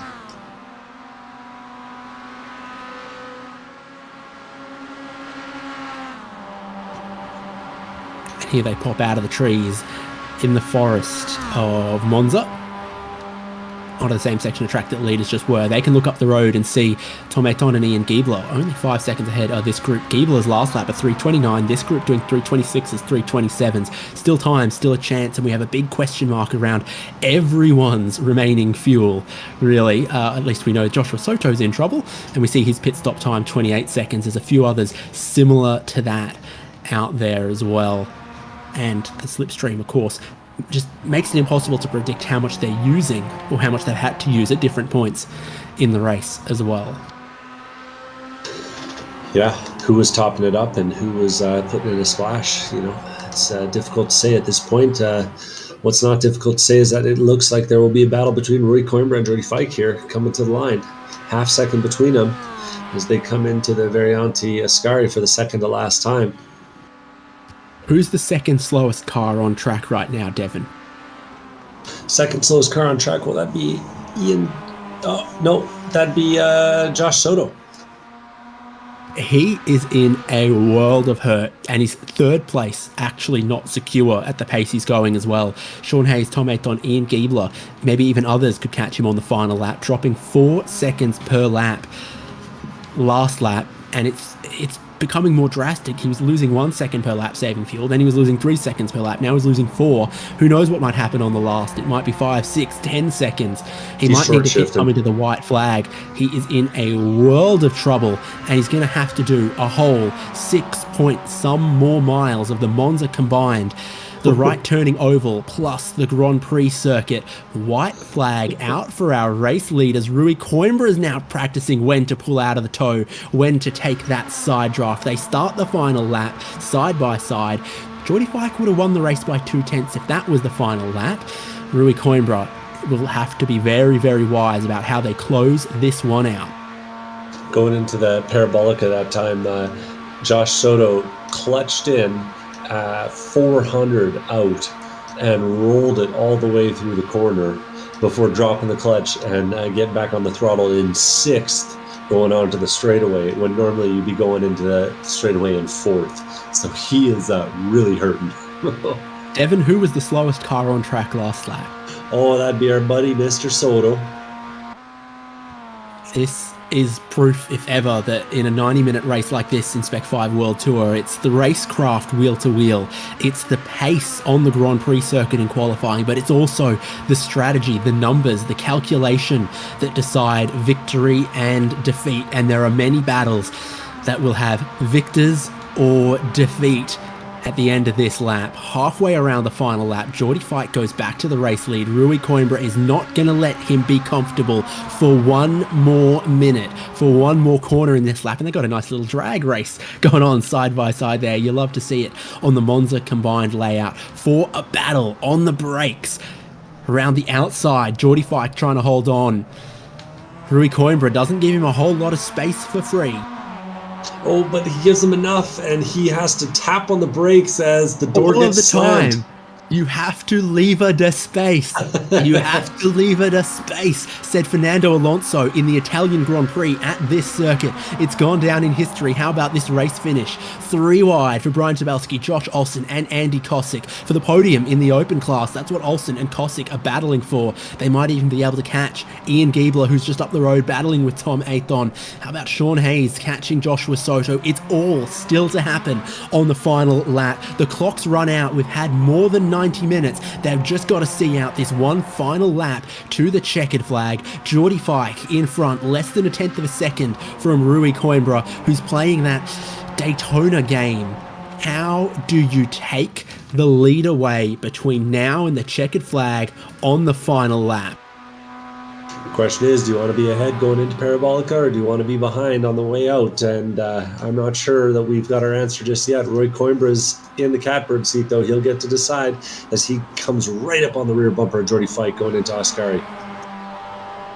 Exit out of Ascari critical for the run towards Parabolica. Your line, your positioning through Parabolica, so important. Geordie Fike wide on the exit of Ascari. Big move from Rui Coimbra to try to swoop around him. Maybe not what he wanted to do. And now he weaves back across the other line as Fike is back into the slipstream. Very defensive line, now back across to the racing line for the race finish here. It's going to take everything from Rui Coimbra to still hold this lead by the end of the Parabolica. Does Fike have enough fuel? It's a couple of car lengths here. Is it too many? Can Fike get to Rui Coimbra by the end of this straight? Coimbra might just have it here. I don't think Fike has any fuel left. He's come up just a tiny bit short, and Rui Coimbra takes the race win from Geordie Fike. Joshua Soto in a world of trouble on this final lap in 3rd place, but he's just going to see it out. Sean Hayes has maybe also run out of a little bit of momentum on the final lap here. Soto crosses the line in 3rd. Hayes is going to get 4th. How about a battle here for Ian Giebler and Tom Ayton? A big points haul for Ian Giebler. If he can stay ahead, will give him the Open Class Championship. So they're in a drag race to the checkered flag. And as they cross the line, Ian Giebler holds on by 0.04 of a second. Looks like Josh Olsen had plenty of fuel on the final lap. And Andy Kosick just beats Brian Chabelski to the punch. Yeah, that's the back half of our open class. Ray Lombardi crosses the line in 10th. Odyssey Adams, Tom Sanders, Lee Martin, and Orlando Harrell still to cross the line, but they're way deep in the field at this point, and we're seeing cars running out of fuel on the back straight of the old circuit. No surprise there. Couple of cars pitted coming to the white flag there, Tom Sanders and Orlando Harrell, so they're not going to run out of fuel, but they did have to make an extra unwanted, but maybe not necessarily unplanned pit stop. And the solid race with some solid fuel strategy. Oh, it's a good time. A lot sure happened in 90 minutes, but at the end, Rui Coimbra with the win from Geordie Fike, who ran out of fuel 50 metres short of the line there. Joshua Soto, I think, measured it well to the end because his final lap wasn't that slow. He actually managed to pick up a little bit of pace on that final lap, having gone mega save in the laps that preceded it. He held on to a podium from Sean Hayes. Ian Giebler in 5th. Good points haul from the open class driver looking for the open class championship. Tom Don in 6th, then Josh Olsen, Andy Kosick, Brian Jabelski, Ray Lombardi, Odyssey Adams, Tom Sanders, Lee Martin not being able to get the points haul he would have liked to finish the championship and try to take it. Orlando Harrell, Michael Coates, Eugenio Polici, Michael Chase, Mitchell Peake, Ronnie Coates, Simon Foweather. The final 20.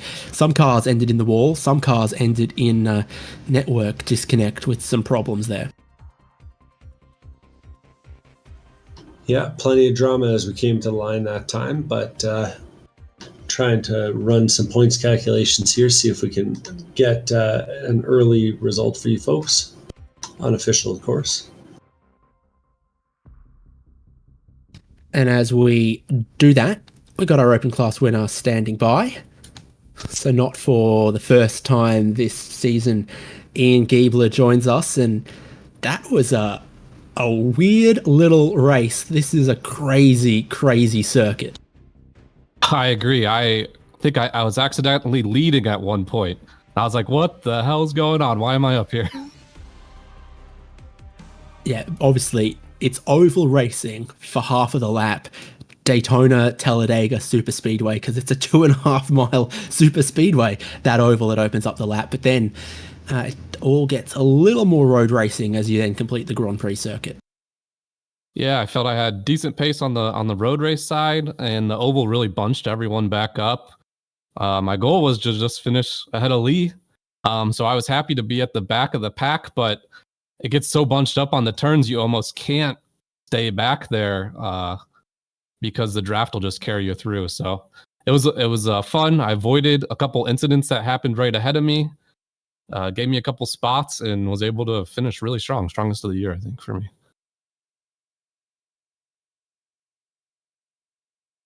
Yeah, indeed. Well done there. We're watching some of these replays, and I mean, you need a spare bumper or two. They certainly got to work out in some places. Slingshot, super powerful as well. What did you find?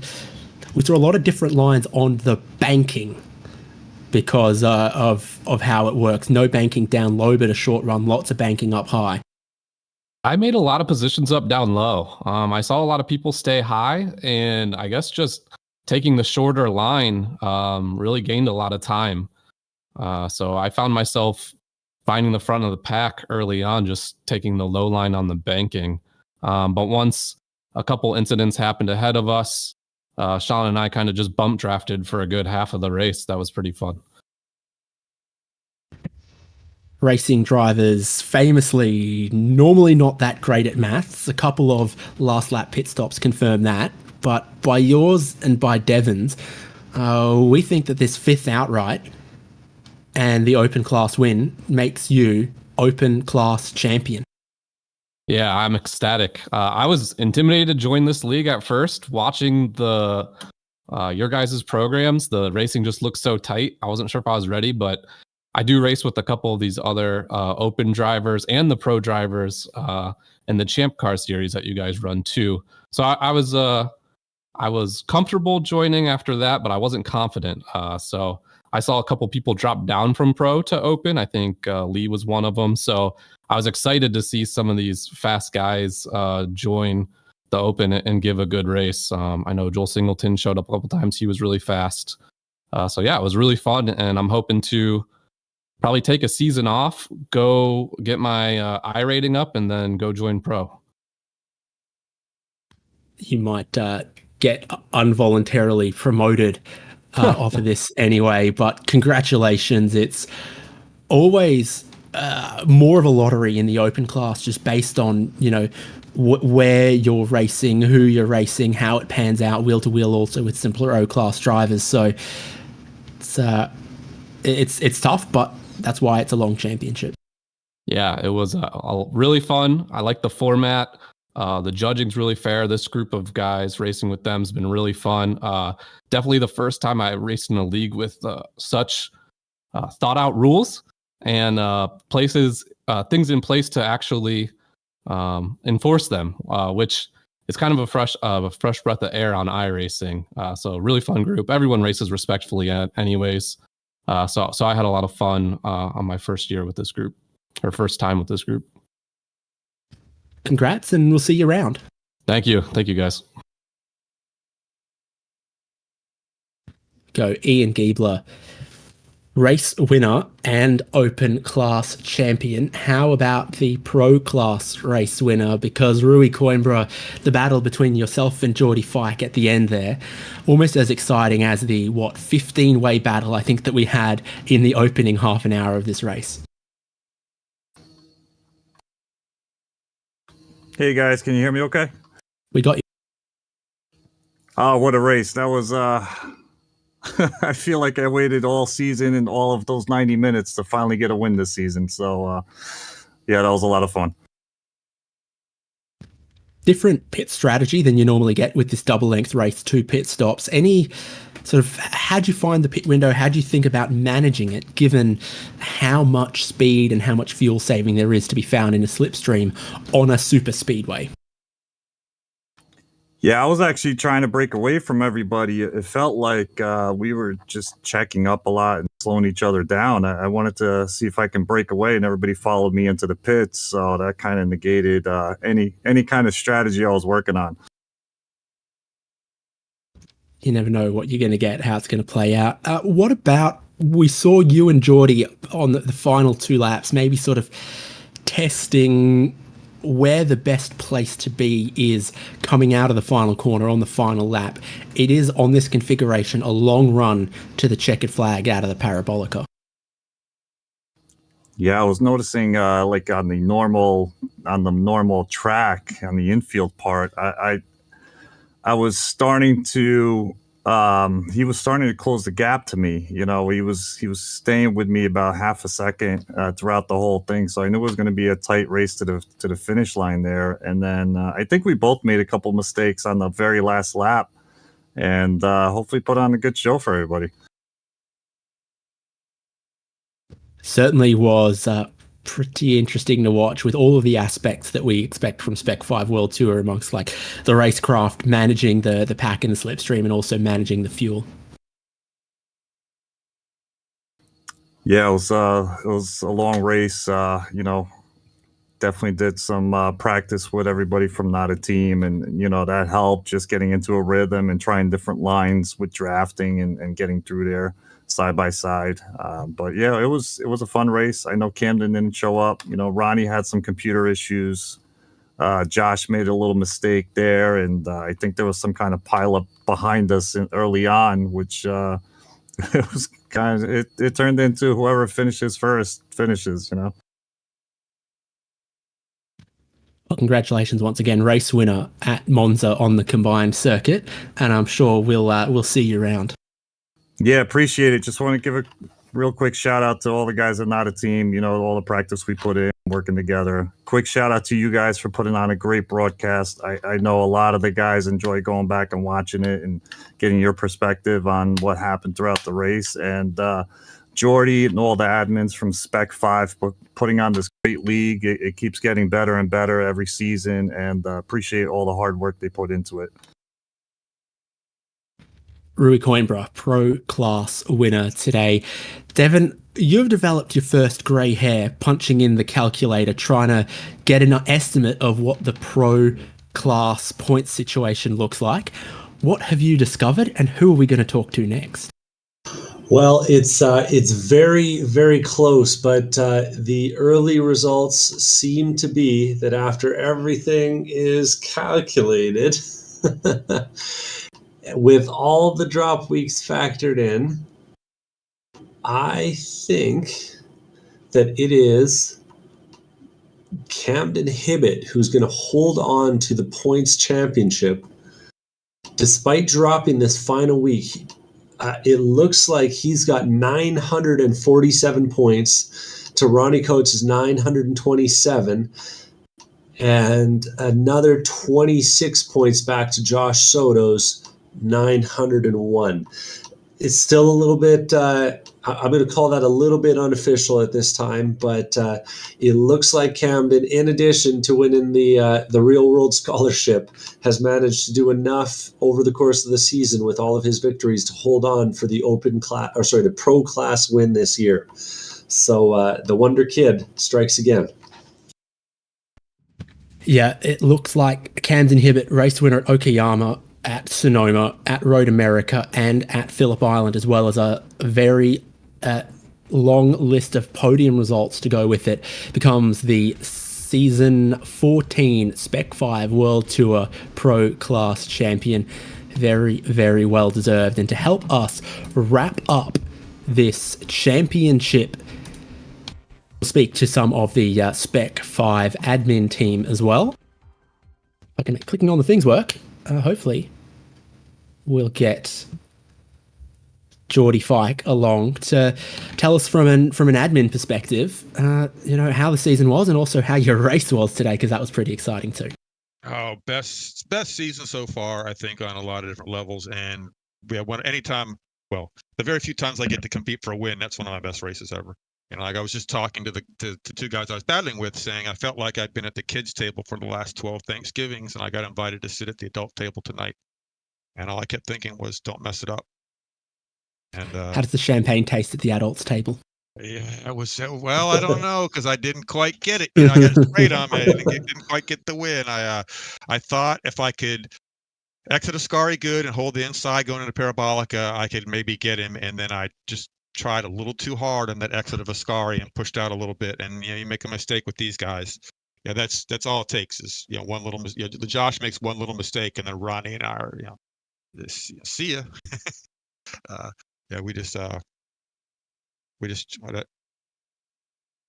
Rui and I just checked out once I started just pushing him. My teammates were calling for leapfrogging, but I'm like, no, if we just keep pushing each other, we can chip away at this and build up a big enough lead, and then we'll go out at last lap. And that's the way it went down at it. I loved it. Again, this season, you guys doing a great job out here, and us building. I was listening to Ian's interview, and it was nice to hear the appreciation for all the hard work done by the admins in here. Andy in particular has done so much work on the rules. This is a kind of the grandchild league of Mazda World Tour of Bill Subzan. Many 12 years ago, started this what became eventually Extreme Motorsports took over the Mazda only series of the Mazda World Tour, and then they moved into multi-class, so then we started this. And so our rules didn't come from scratch. We built off of what they had already put in place, and then the admins have tweaked them and refined them over the past few seasons, where if we ever fold as a league, we are definitely going to hand over all our intellectual property to whoever needs it, because I really feel like we've got the structure here. If anybody needs to run a league, we can send you a couple zip files and you'll have everything you need to hit the road running. So a lot of thanks to all the admins in this series. They do so much work. We've got a couple that are stepping aside next season because it's a lot of work and life gets in the way. And so special thanks to both Andy and to Ken Copeland for all their hard work. And hopefully we'll see them back on the admin team in the future. But for the meantime, we're going to have to find a little bit of fresh blood for our treasury and for our rules and some of our RT work for next season.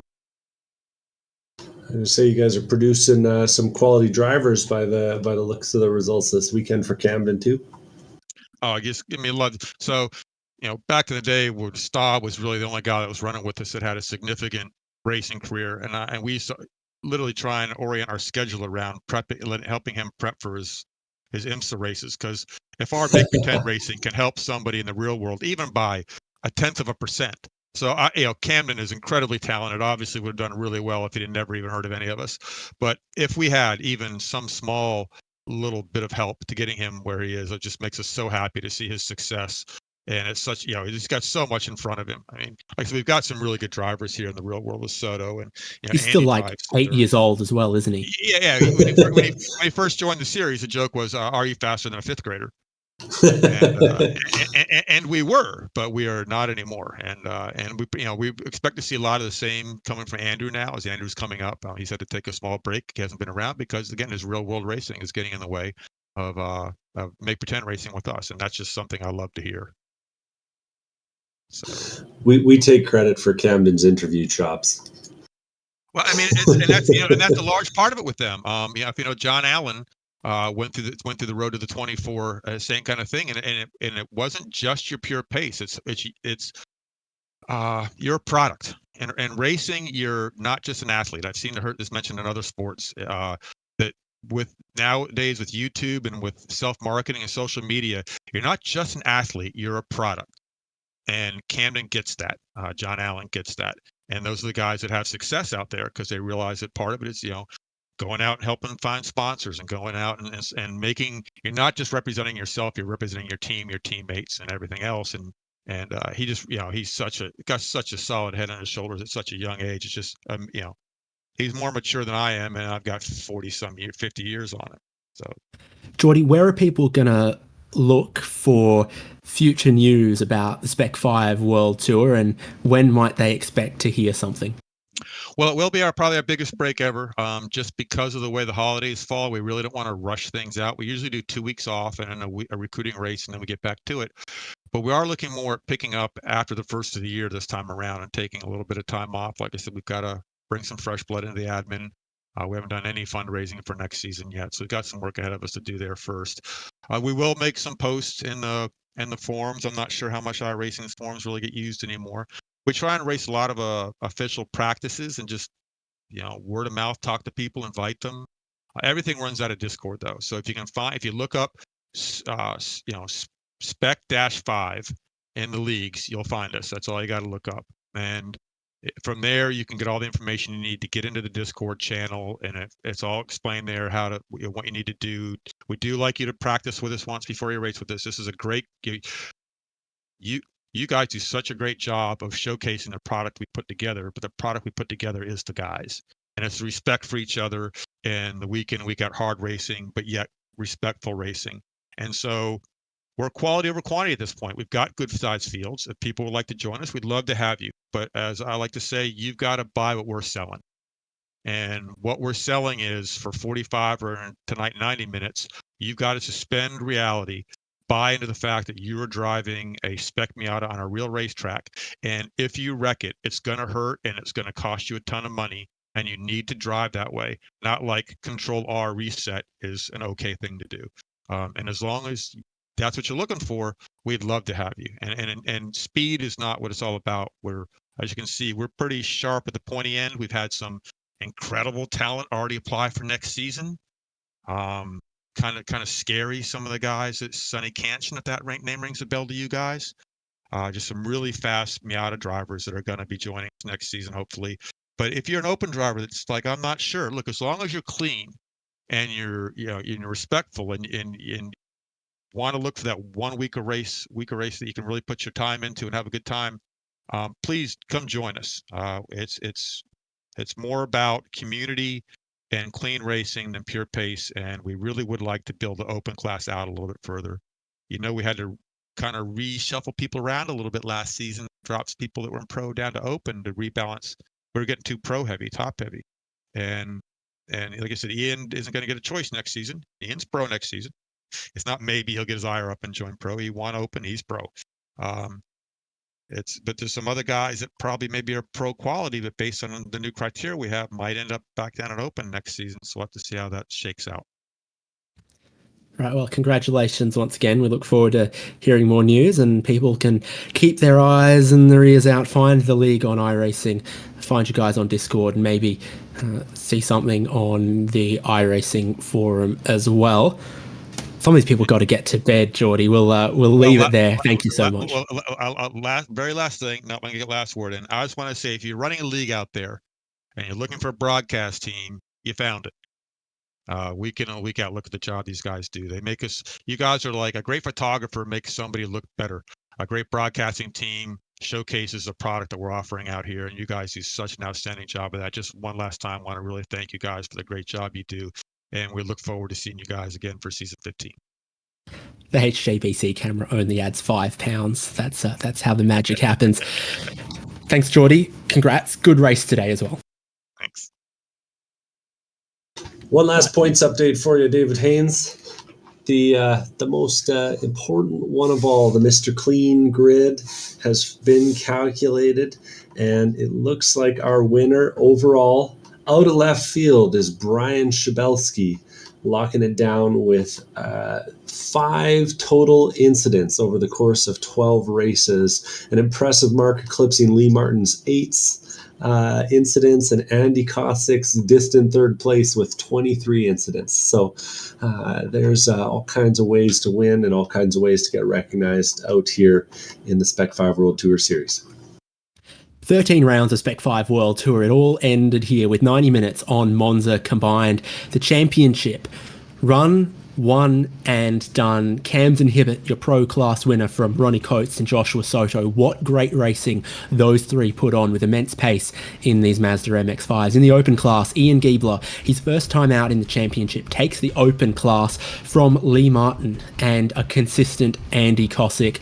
We've brought you every minute of it here on HJBC. Wherever you're watching, please subscribe. We enjoyed it and we hope you did too.